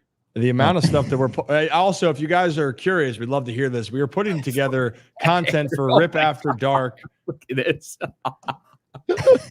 My hair is getting a little thick. My hair is getting a little Kevin's thick. tired of the short jokes. He figured, you know what? I have to What is put, that like, put on a couple inches of my hair. Yeah, exactly. Shout out to Adams Jeep, by the way. Shout out Adams Jeep. And I want to say something again for Adams Jeep, because I want you guys to understand this. They got a lot of cool things going on up there in Aberdeen, Maryland. We got the sign right behind Zach. He's doing a beautiful job doing this, but they are proud sponsors of the Ryan Ripken Show. You're going to see a lot more of them. And actually, if you guys need anything, service parts, they have it up there. They have a friends and family. Is that Jeep still there? The Orioles one? Oh, it's still up there. Go get it. It is still up there. Offer stands. We'll go up there and drive around in it. With Oh, you. no, we'll take it down to the iron. You know how cool it would be if they would be in the studio. There's no way to get it up here. Wait, but- are you fucking kidding me, No, Kevin? I'm How just- do we I get know. Jeep I- into the I studio? said- If you would have seen no. me and Brad trying to get the monitor up here, we cannot fit. I a said car there's up no here. way to get it up here, but like, you have it in You that should have corner led there. with that, Kevin. Well, if we got the Jeep up here, no, it's kind of hard. I can't do it. Sorry, I'm being too mean to you. Sorry. I've taken Rocco must be the happiest man on earth right now. I've taken all of Rocco's, no, not all of Rocco still gets pretty slandered, but just I've make taken it so some heat off of Rocco. Oh It's God. like you were definitely there are adults that still probably ask that question about how the cars get up in the car carousel out in front of the like, you know what I'm talking about, when the cars are like Yeah. out. Yeah. Kevin? Okay. No. What do you mean? Outside of like any car place, like if there's like a luxury car place, when the Oh, cars are like yes, yeah, stacked, you like on yeah. top of each other, Mhm. like in that casing and whatnot. Like, did you ever wonder how they got up there? yeah, they drove him. Yeah. How'd they get them down there, Kevin? All right, They drove him. Yeah, all Okay. right. Off subject. We got Rocco's going at it now. But what we're gonna say is they have a friends and family program that's available. We'll have that post we'll put out there, but check out their website. And the other thing that people do not know about, they have pre-owned cars that not only are Jeeps, but there are other vehicles, by the way, that they have. But I think what people also don't know is that if you do buy one of the pre-owned cars, you get a $500 gas card that goes along with it. And I think, Brad, we've talked about how much we have to drive all the time. $500 in gas sounds pretty damn good to me right now. But you have to tell them that the Ryan Ripken Show, I heard the deal on the Ryan Ripken Show, and they will give you a $500 gas gift card for buying a pre-owned vehicle. That's all we got for this segment with the Adams Jones of Maryland up in Aberdeen. Guys, Adams Jeep. Adams Jeep.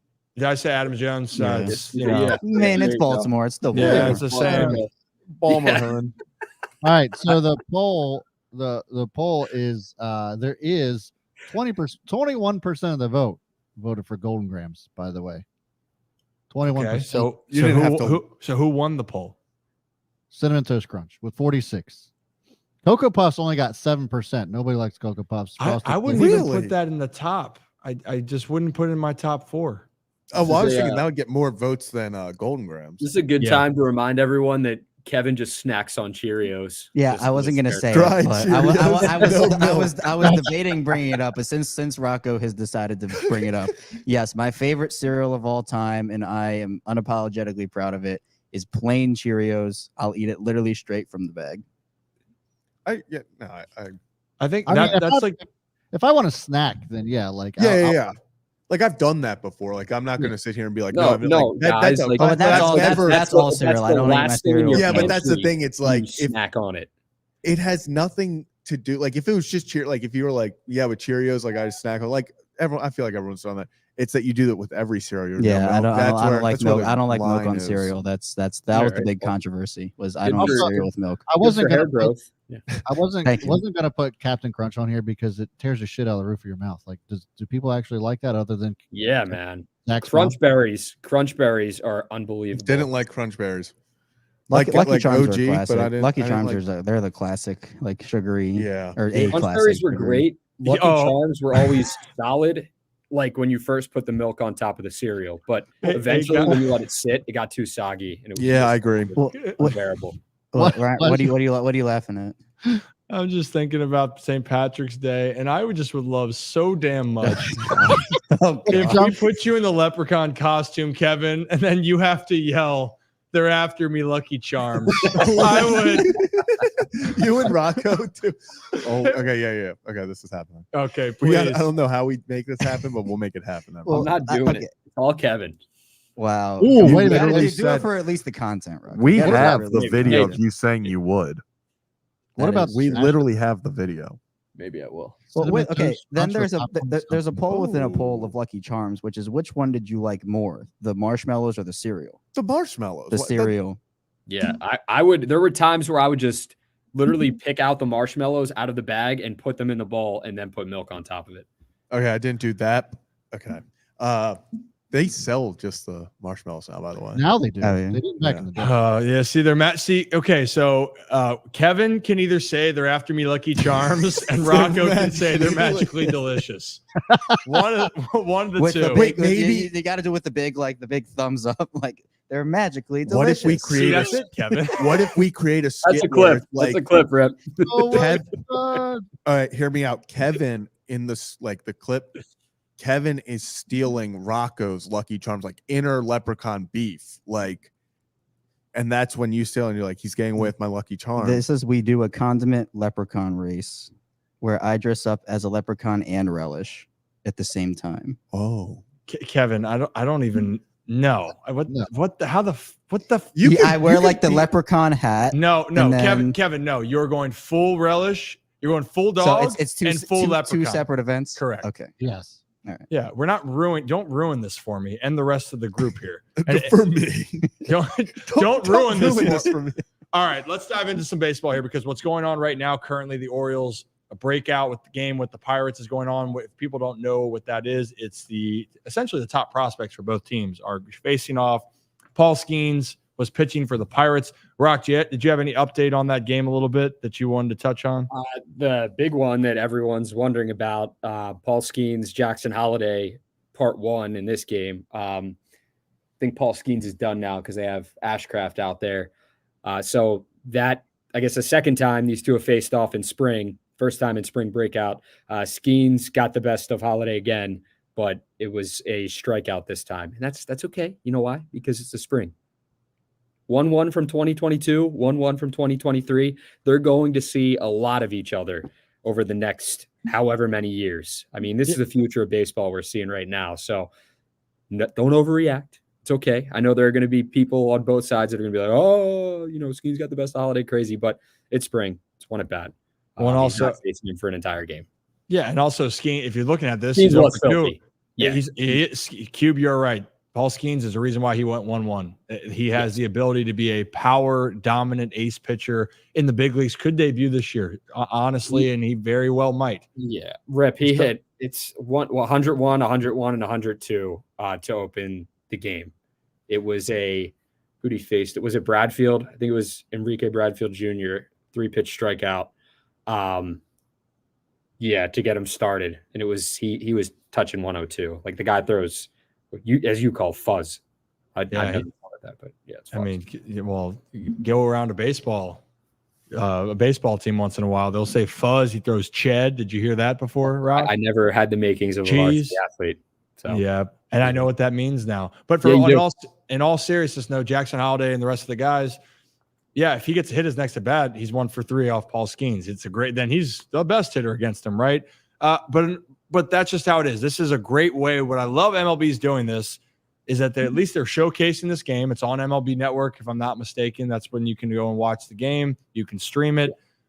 I wish that they had more games during spring training in general. I know that's not just an MLB problem, but people are excited about this. But people really want to see what else is going on down in spring training, because a lot of these top prospects that, yes, there are some playing in this game right now for the Baltimore Orioles. A lot of them have been balling out down in spring training. We've been seeing snippets of that. There was a regular scheduled spring training game. Cedric Mullins made his return to the lineup, so he is feeling okay. He went 0 for 3. It's irrelevant. Said he's fine. He's out there playing. That's the most important part. Grayson Rodriguez got the start, went 4 1/3, 4 hits, 2 earned runs. So you can tell he's starting to build himself up more. This is one I wanted to touch on a little bit. Craig Kimbrell, 1 inning, 1 hit, 1 K. And Nick Vespi got the save technically. 2 innings, 5 Ks for Nick. So Nick was feeling saucy right there. A guy that I feel always just kind of falls under the radar with the team because of the log jam of the kind of crafty lefties. Like Coulombe's the guy that has his spot right now, technically. So am I missing anything from there? I think that's the big thing for right now with the Orioles in the moment. But should we talk about the other big moment that happened? Because it does impact the American League. And you guys know what I'm about to talk about. The move happened last night. Yeah, surprising for sure. So for those that didn't hear the news, Dylan Cease is on the way out of Chicago, but he is not staying in the American League. He's not going to a New York-based team, Mets or Yankees. He's going out to San Diego for the Padres. San Diego, Kevin, which in German means? I do not know. You don't want to know. Yeah, so you wouldn't know, Kevin, because you didn't see Anchorman, the first one. Well, maybe I'll put it on my list for you, Ryan. I hope you do.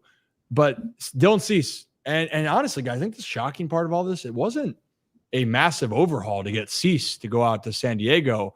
But the bigger thing for Orioles fans is he's out of the American League. Specifically, he's not going to a rival. But Zach, kind of surprised that this deal wasn't, I don't know, that there wasn't more to the deal besides, I think they got the 63rd or 64th overall prospect. Yeah, I shocked to say the least, if I'm being honest with you. The way that the Chicago White Sox were handling themselves all year for the past, I would say like close to year and a half with potential Cease trades, is they wanted top guys. They wanted these organizational changing guys. Rumored was they wanted Jackson Holiday. That's what they wanted. That's where it was. And if I'm being honest, they got a lot less than I think the majority of people thought they would, only receiving one top 100 prospect when we don't know officially. I'm not sure if rumors are true what the Orioles offered, but it seems like the Orioles could have offered them a lot more quality than that. Not saying that the Orioles, obviously I'm just glad he's not a Yankee right now. The Orioles got Corbin Burns, but it is one of those things where when I saw Dylan Cease trade to the Padres, I was like, oh man, like is an Ethan Salas involved? Is one of these top Padres, is a Merrill involved? One of these top guys in the top 20. And then to see it was only one top 100 prospect. I would have gotten it if it was an Ethan Salas, who's number 8, I believe, right now in MLB pipeline. It's him and a few extras. That makes sense. But for them only to get, I think it was a 64th overall prospect and then a few other add-ons, that is very disappointing if you're a Chicago White Sox fan. Yeah, I think also the fact that, they were being, I guess, so stingy with, what they thought his value was in the holiday stuff and everything. And then they turn around and they get this, and it comes just a couple weeks before obviously opening day. It just felt like they were gunning for so much more. And you're right. If it was him and then like 2 or 3 extras, maybe fringe top 30 guys or whatever, you'd say, okay, like you got a decent return. You get the headline of the package and then a couple other guys, but it was that one prospect. And you're thinking like, okay, well then what were they so stingy for? Why did his value not end up to be? And look, they're with the White Sox, they of course are trying to drum up the value, right? Saying we're not going to give them up unless we get X, Y, and Z. So I'm just surprised they moved off. If maybe they thought, okay, let's revisit this at the trade deadline potentially, when maybe a team needs an arm then, and a team still thinks they can contend, but they have an injury, so we might be able to get more. And I get the whole contract thing, but at the end of the day, I don't know. I feel like the White Sox, it almost felt like it was so weird. The timing felt weird and almost like rushed, in my opinion, even though they took so long to do it. Well, I thought what was real quick, what was even weirder was there were reports that with how well Dylan Cease was pitching in spring training, where they were like, every start that he has right now, his value's going up. He's showing that he's a top pitcher, that he's locked in this year.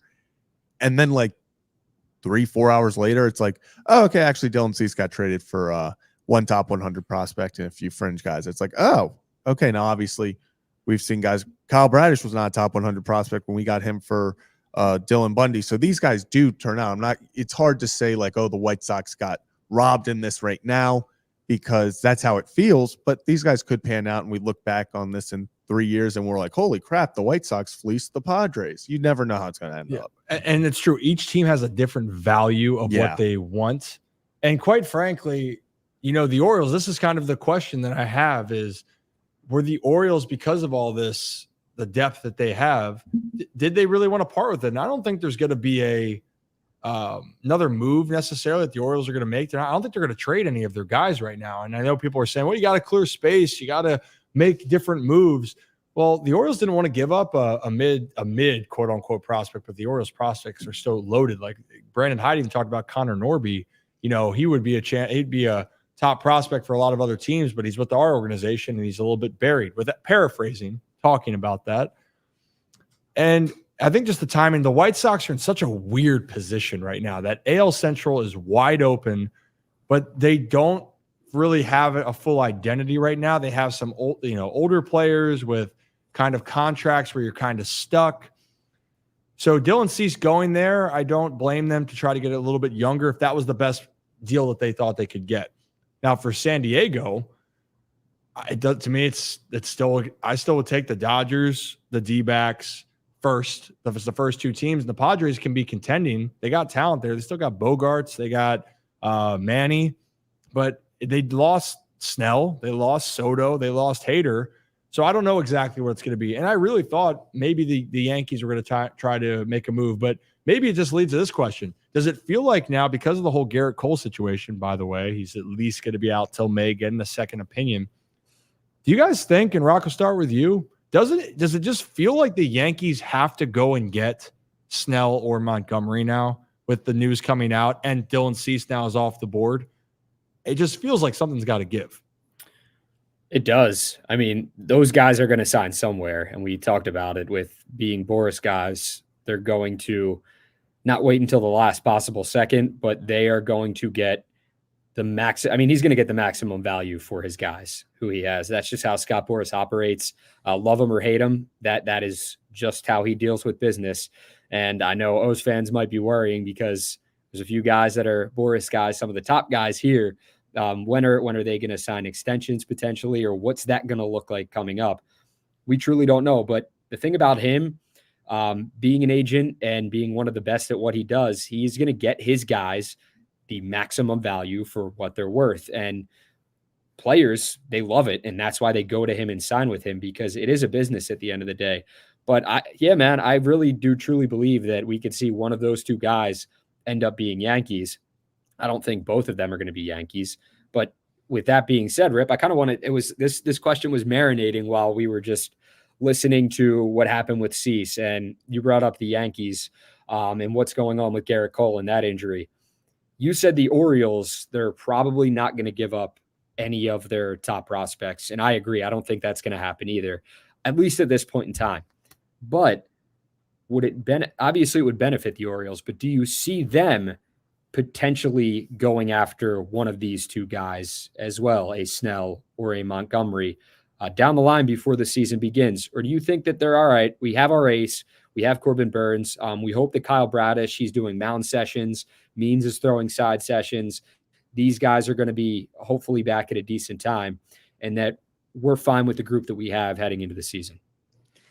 Yeah, I'm still not buying that the Orioles want to make a deal like that for Snell and Montgomery. Apparently, the other report sources, again, we're going to use sources, is saying that Montgomery wanted a 7-year deal. He still wants 7. So if that is the case, then absolutely not. I want 7 too. I mean, I want 7-year contract too if we're just asking for it. That's not going to happen. No, not at this spot in the offseason. And then for Snell, if Scott Boras can't get a a long-term deal for Snell, then they're going to try to get a deal that's, if it's short, but it's got to be a lot of money. And let's just face it again, ask yourself, Oriole fans, if you could get Blake Snell for 3 years, but you got to give $130 million, like if the value's got to go up out after each year, I would assume. Yeah. So if you want to play that game and then you give up some money that you could spend on some of these guys that you know you're going to have to, plus you already have Burns and Grayson Rodriguez.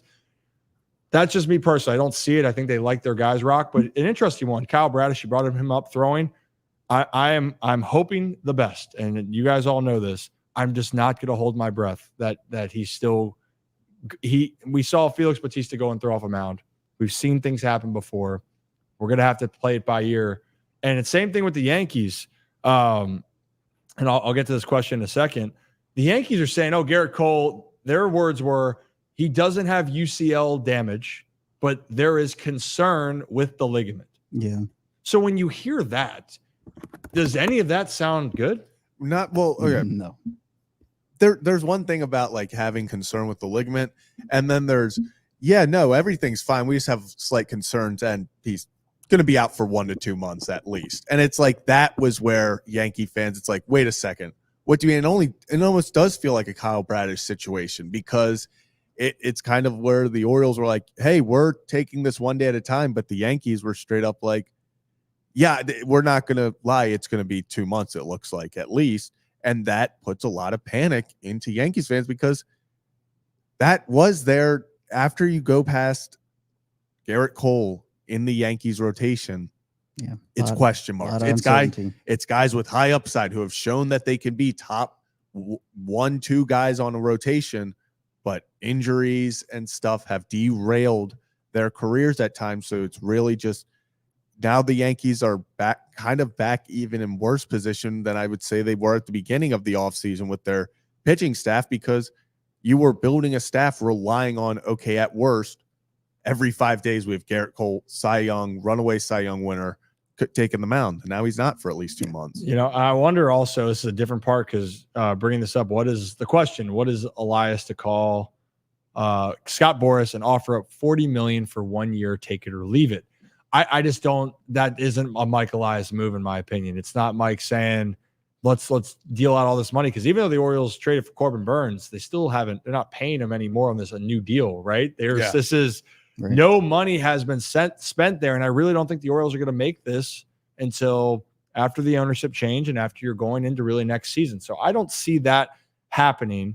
And the other follow-up with it, do the Orioles want to try to get which team has the most starting pitchers in the top 100? It's very curious, because the Orioles obviously have so many hitting prospects. On the other side, the top pitching prospects they don't necessarily have, but they do have some really, really good arms. The team loves who they have, by the way. Yeah. They love Grayson Rodriguez. They love Dean Kramer. John Means is the one that they really love, but need Means to be healthy, right? That's a big part of baseball, is being available. But Armbruster and McDermott are two guys that you're going to keep your eyes on, because they feel that depth is there. And by the way, you have other starters like Cole Irvin and Tyler Wells. So right now, it's not it's not a concern, I guess, in their eyes, but an interesting debate, no doubt, because at some point here you're going, well, when are we going to maximize and go get some guys out there?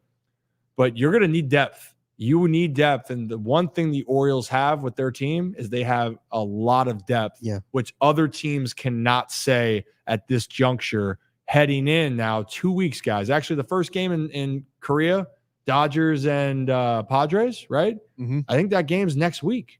Yeah, it is. So crept up fast. I'm telling you. So it's right here. So this is kind of the way it is. So we'll see. We'll keep our eye out on what's going on with those guys. If you're new to the channel, hit that like and subscribe button. We always appreciate the entertainment. The chat's been very lively tonight, everyone. This has been. I think it was that Mario starting 5, which really got it. That was awesome. Yeah, it has been quite a lot. Brad, any other polls at the moment here? Nah, man. I've just been putting up videos on Twitter. So. Oh yeah, Brad's been trying to put out grinding. Grinding with a capital G. And actually, I put out a tweet earlier, and actually one person got it right of who it was, and it wasn't Rocco, even though Rocco knew the answer beforehand. The breakdown tonight I like to do every Thursday at this moment is a know your foe, an opposing player that the Orioles will face, but I do think that we should take a deeper dive into. And so far, I've kept it to the American League East. Bo Bichette, Blue Jays, we did him. Juan Soto, New York Yankees. So there was a chart, and I will actually get set up here in a little bit here to talk about it. But the player for tonight, one person got it right. It's Tristan Casas. And I actually believe for the Red Sox, despite them not having the most optimism to win the division or maybe be a contending quote-unquote team, they should be very, very excited about the hitter that they have, because he can do some special things that I am excited to show you, and also what the Orioles then will have to focus on to try to get him out for this upcoming season. Joe, you did not get it right. It was not Aaron Judge. Yeah, Joe, clearly you can't count. Clearly you can't count, Joe, because the amount of home runs on that list, or looking at the dots, if you could count, you'd figure out it wasn't Aaron Judge. So, or the fact that legitimately all the home runs stopped in center field and went to right field. So that would mean that Judge would hit nothing but opposite field. Rocco takes, you see how fast Rocco got back up here to slander Joe? Oh, yeah. You listen, I just wait. Timing? I just bite my tongue sometimes with Joe. I hold off on tweeting him back sometimes, and I just let him, let it marinate. Let him do his thing, have his day, have his moment. And I cannot wait until the day on this show that we all show up wearing Monster hats and drinking Monster energy drinks, because going to make us do it one day. Well, Joe. maybe before that we can get some sort of a sponsorship with Red Bull, and then there's no need for us to do that. I'm a Monster guy now. What? Okay, well that does not help the Red Bull sponsorship. I just drank a Monster the other day. Okay, you're making it worse. Tasted great. Jesus. This is why we can't get sponsored. This Mini Rocco. That's why we need Mini Rocco on here. Yep. It's me. It's oh goodness gracious. Mini Rocco. It's going to be a really exciting baseball season, though, overall, by the way. And Joe feels the exact way, Rocco, about you. So let's keep that in mind. Rocco. Oh God, you guys are a lot of good kids. Couple good kids in here. But yeah, baseball season is going to be a lot of fun. We have so many other ways that we want to keep this engaged group, keep you guys excited, hopefully entertained with the content we're going to have coming up for this season.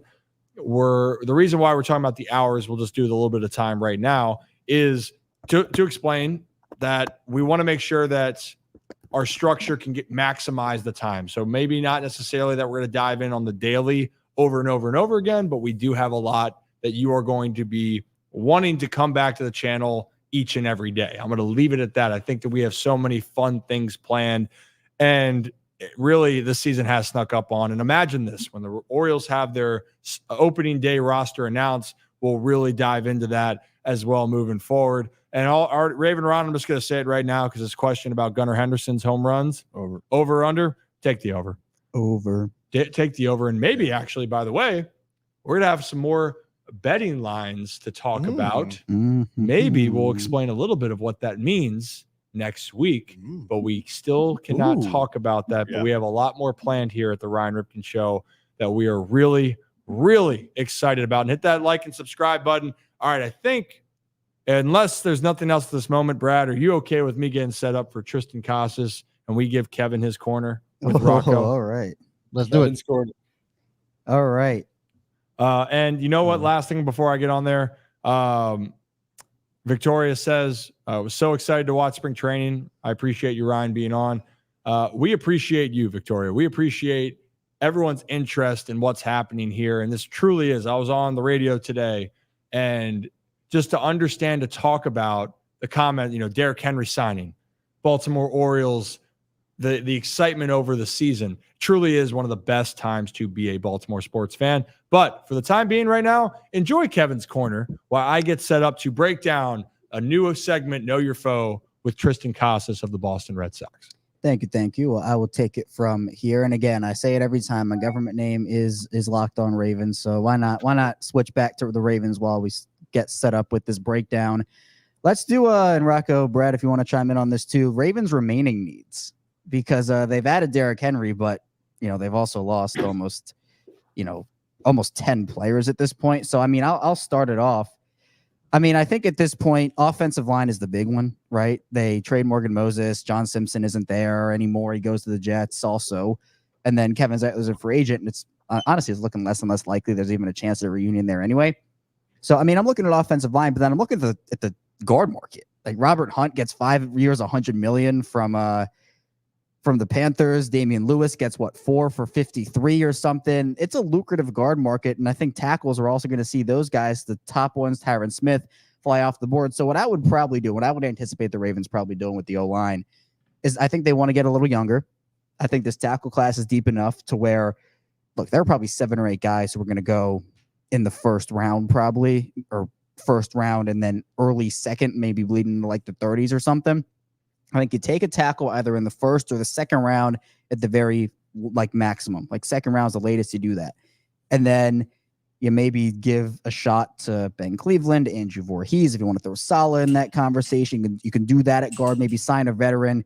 But there are a lot of other needs that they have to address too. Third corner, right? Ronald Darby goes to Jacksonville. Part of the reason why the Ravens defense was so successful last year, and there were a lot of reasons, right? But I think the main one was because, look, Marlon Humphrey misses time. Ronald Darby steps up and has one of the better graded seasons. And, you know, you can talk about how much you like or don't like PFF. I think they do pretty good work over there. But he was a good corner for them in a lot of different categories. Geno Stone, when Marcus Williams goes down, they like to use 3 safeties anyway. But Geno Stone steps up and does his thing, right? So they had a lot of injuries, and it wasn't like they had a lot of the difference between the Ravens injuries over the past 4 seasons and what they dealt with last year was they still had injuries last year, but it was they missed a guy for 2 weeks. They missed a guy for a month or a month and a half, and then they came back. And part of the reason why they were able to still be at the level they were during the regular season was because of the fact that, well, they had all this depth and they hit on all their veteran signings. You know, Jadeveon Clowney, Odafe Owe had to miss some time early in the season. Well, you have Clowney and Van Noy and all those guys step up. Wide receiver, Odell had to miss time. Rashad Bateman had to miss time. Well, we know Zay Flowers was a stud on the field, but then you have Nelson Aguilar who steps up for him. So that's where it's ever so important for Baltimore to, again, hit on their draft picks. That Morgan Moses trade officially was they moved up 22 spots in the 4th round, and they got a 6th-round pick for Moses and obviously the later part of that swap.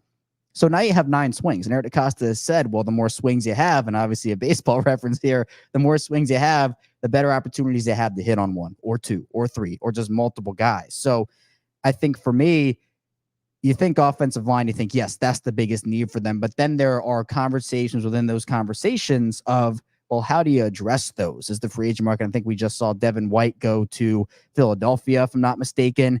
So to me, I think you need a veteran in there. I think Trenton Simpson's now your guy with Patrick Queen leaving, but I think it'd also be nice to have maybe a veteran in that room as well. They also lost Delshon Phillips. They brought back Malik Harrison. I think they also could use him on the edge. But yeah, I mean, that's where I am with that. Brad, Rocco, do you have anything about needs for you guys in terms of where you're looking at? You hit the nail on the head, Kev. You really did. It's O-line. For me right now, it's offensive line and it's corner for the Ravens. Figuring out who they're going to put in there, if they believe in the guys that are there right now, the Voorhees, who's coming off an injury, Salah, who was, saw some time on the O-line last season. If you're looking at a guy like Ben Cleveland, can he have a big season for the Ravens? Can they rely on him to have a big season this year? But at the cornerback position as well, those are the 2 biggest needs. There's no doubt about it. Corner and O-line, you're either going to address that in free agency or address it in the draft. But for them right now, those should be the top 2 priorities. Yeah, a lot of them. But are you going to go, Ryan? Can you hear me? I can hear you. No. But yes, we can. Shut up, Rocco. I'm so glad. Rocco's not in studio today. Just kidding. We like you sometimes, Rocco, but when I mean sometimes, not very often. Just kidding. But if you're new to the channel, hit that like and subscribe button. This is a part of the segment that we call Know Your Foe. Every week, I will always break down an Oriole, but we got to talk about some of the opposing players because the Orioles are going to face them. Don't you want to know a little bit about who they are playing, what they're capable of doing, and then also what the Orioles could do to try to take advantage, to try to get out some of these great players. And first and foremost, all these players in the big leagues, they're studs. You get to the big leagues, it is so hard to get there. And then the next hardest thing once you're there is staying there. And this player that has already gotten off to a great start last year in his official rookie season, Tristan Casas on the Boston Red Sox. A lot of people were comparing last year with the Rookie of the Year, also with Josh Young with the Rangers. But Casas is a tremendous hitter with so much upside that I'm going to dive in and explain why he is a part of the Red Sox future. And Birdland's going to have to be very careful because he can put up some big numbers.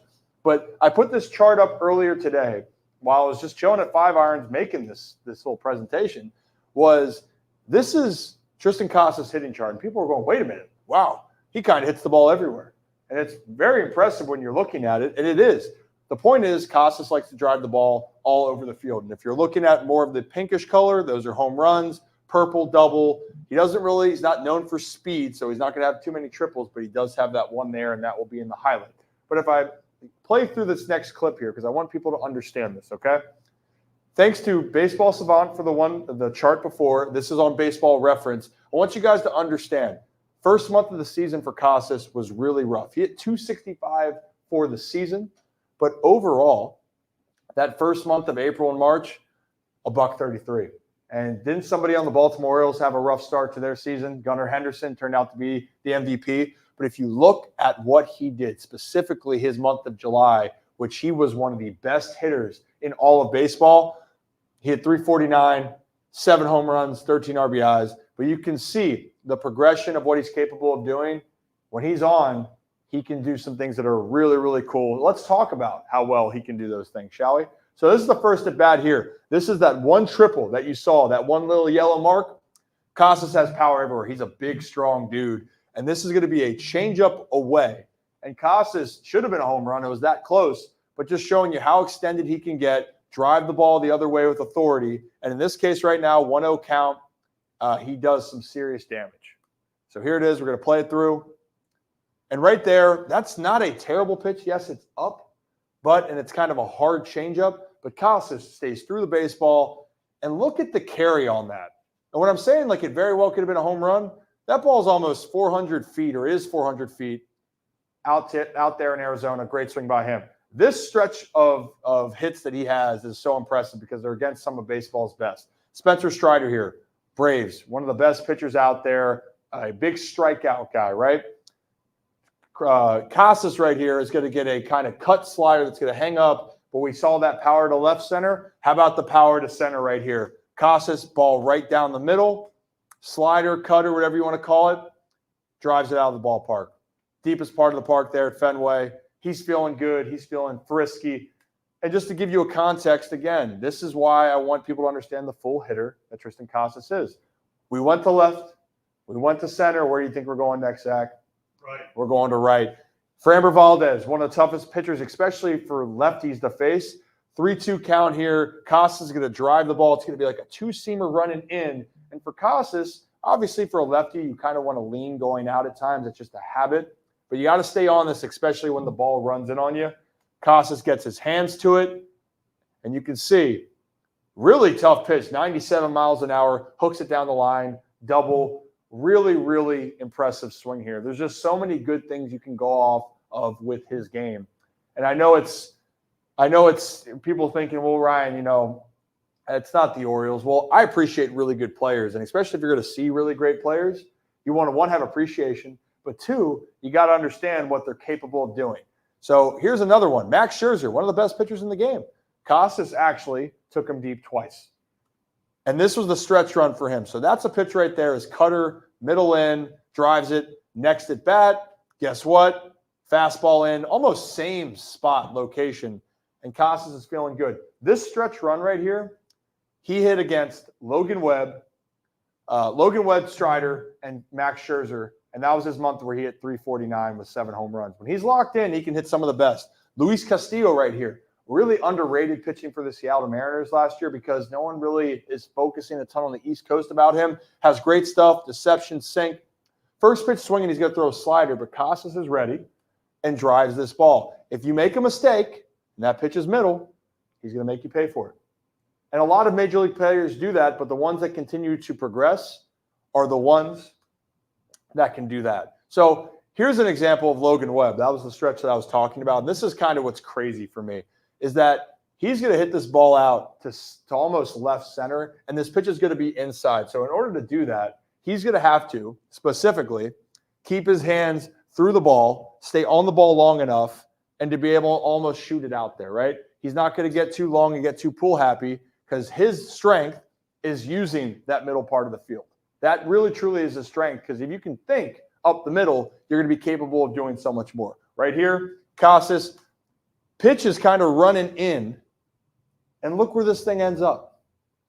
Holy shirts and pants. And not only that, that's an opposite field, I guess, left center field home run, and that ball is crushed on a pitch that he got his hands in. So that's just showing you the upside. Now, though, if there is a part that can get Casas in trouble, and we talked about it briefly a second ago, or I did, was when Casas has the ability or feeling to want to leak off the baseball, okay? So you saw some of those home runs that he pulled his hands in or drove it to right, whatever it may be. He was staying through the baseball, more balanced, under control, and after he got through the baseball, he could finish away.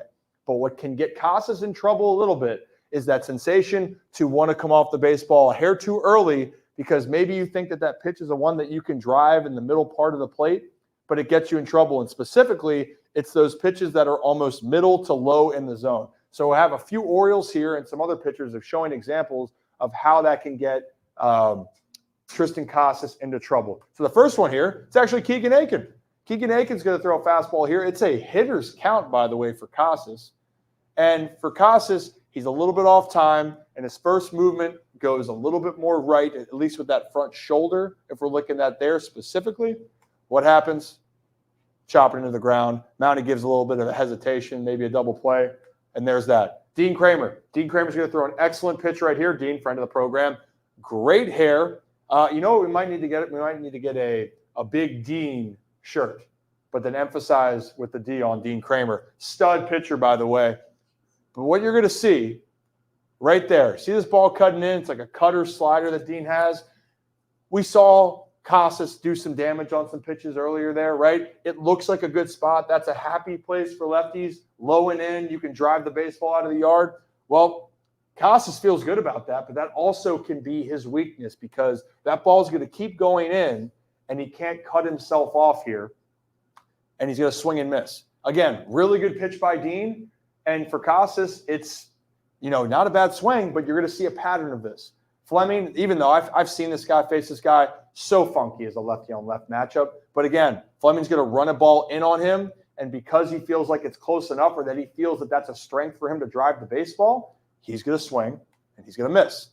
Right there, and that ball is way inside. And Fleming, like I said, is super funky. Some guys just mess with you mentally, and sometimes you can't pick it up because Fleming has it some way right here. I'll move over. It's almost like when he throws, his whole front shoulder when he's about to throw hides the baseball. So you can't even see his arm until way at the very end. It's nuts. And that's why he can throw 91 miles an hour and get hitters out. All right, so there's an example here. Another example, look at this bottom corner. This is where the pitch is going to go. Casas thinks it's a strength. It is. But when you think it's a strength and you try to do a little bit too much, I mean, that's a perfectly executed slider right there, cutter. But nonetheless, he pulls off the baseball because he feels like that's a spot. So sometimes as a hitter, or sometimes maybe you guys can relate, when you get a little bit too excited, you get a little bit too jumpy, that you can't help yourself because you see something, your eyes get so big, his eyes gets too big, strikes out. Again, very good pitch, though. All right, another example. This is disgusting. But to give you context of that last pitch, when you have that much filth, and you might say, Ryan, that ball is so far out of the zone. Oviedo is just a stud with that. That was incredible. But again, where does Casas get fooled? He thinks it's going to be in or that lower part of the plate, and he's fooled, and the ball just keeps running in. That's what we call a backdoor slider, by the way. All right. A couple more clips here going through it. Fastball in, same result, right? Missing it. And here's another one. Where's this pitch going to be, Zach? You want to take a quick guess? Right there? Okay.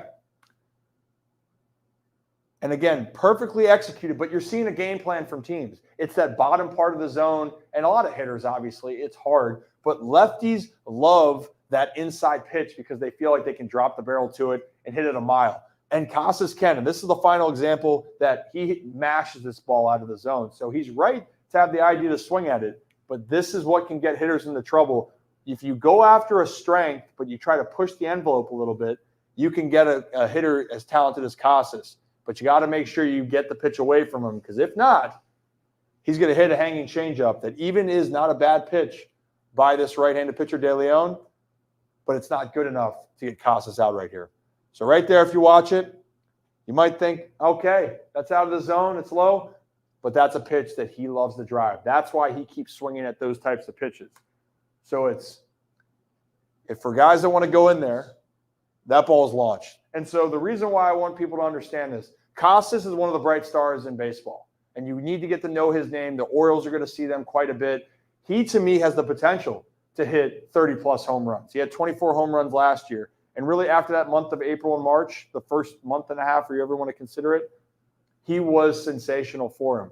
Now, he's not going to be known to be this all-around player defensively, but I'll tell you what, the combination of Casas and Devers could be a combination in the American League that can rival some of the best in years to come. Time will tell, but I love everything that he does. And that is your Know Your Foe segment for this week. And let me know who you would like next week. Now back to Kevin's Corner. Thank you. Another great breakdown by Ryan there. It's going to be really fun. Opening day, it's crazy how fast it's creeping up on us. It felt like spring training started like last week, and we were freaking out about all those injuries that the Orioles just kind of like unloaded on us all at once. And we had our show that day, and we were talking about. But the thing that impresses me, especially in this division, is that it's still a really talented division. There's still a bunch of talented players in it. The AL East, to me, you got to work for this division crown here. And in my opinion, we talked about it a bit earlier, but to have a rotation like the Orioles do and to have the depth that they do, they can go prospect for prospect with anybody, right? Hit for hit, prospect for prospect. If a team does, we'll offer you this much. The Orioles we know what the Orioles farm system is, right? We know how deep they are. We know they have the best system in baseball. So to me, it's a matter of, we get maybe a month into the season, 2 months in, we get to the trade deadline. The Orioles might have an injury, but they also have enough depth to sustain things throughout the season, where the Orioles are essentially, even with injuries in their rotation, they're still 7 deep, and that's only factoring in Tyler Wells and Cole Irving. I think you also can look to other guys. We've talked about McDermott. We've talked about even like a Povich, for example, who, again, can work their way up. They have so much depth. We talk about the infielders and how they essentially trade Joey Ortiz because, well, there's a blockage, and then there are still like 3 other guys who deserve playing time, and their blockage is there as well.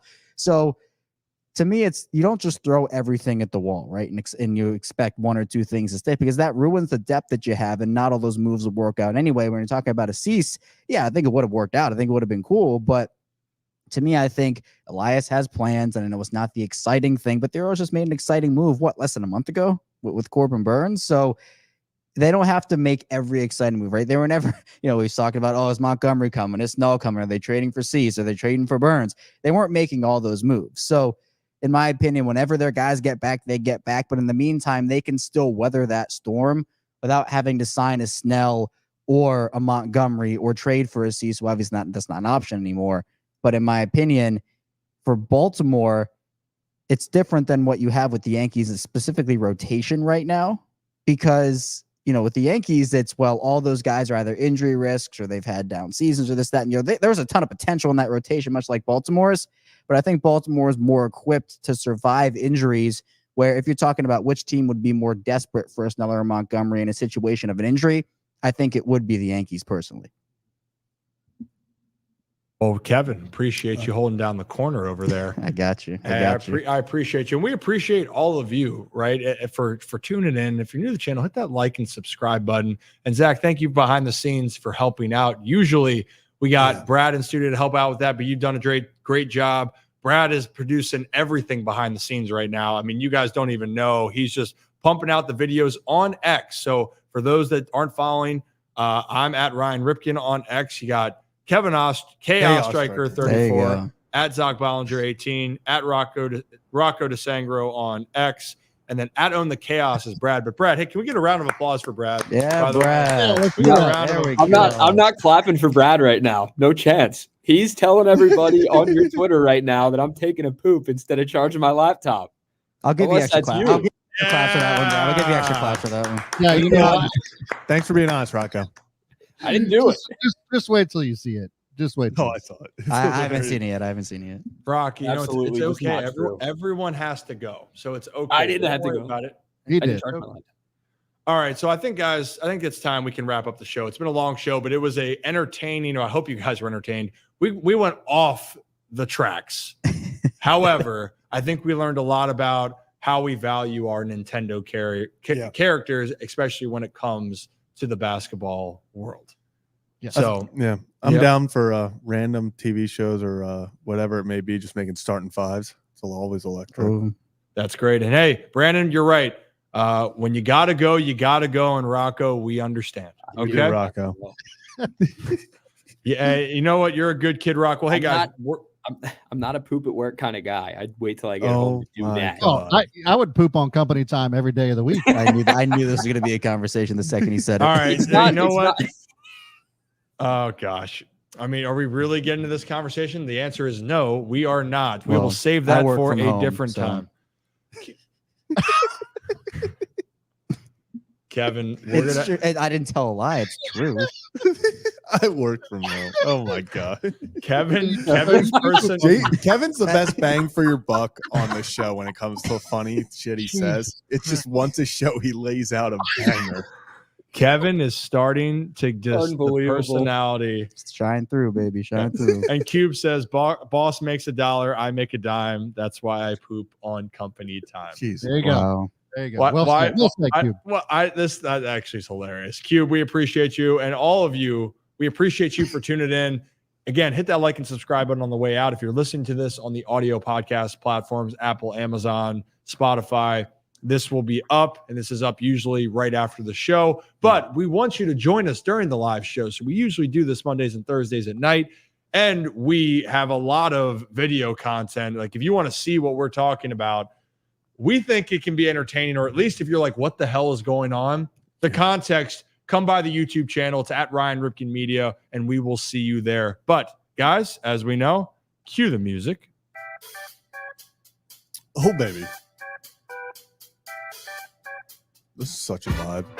That's my favorite part, the beat. For all of us here at the Ryan Ripken Show, have a day, have a night, have a great weekend, and we will see you on Monday for a brand new edition. See you guys. Peace. We're so raising the roof.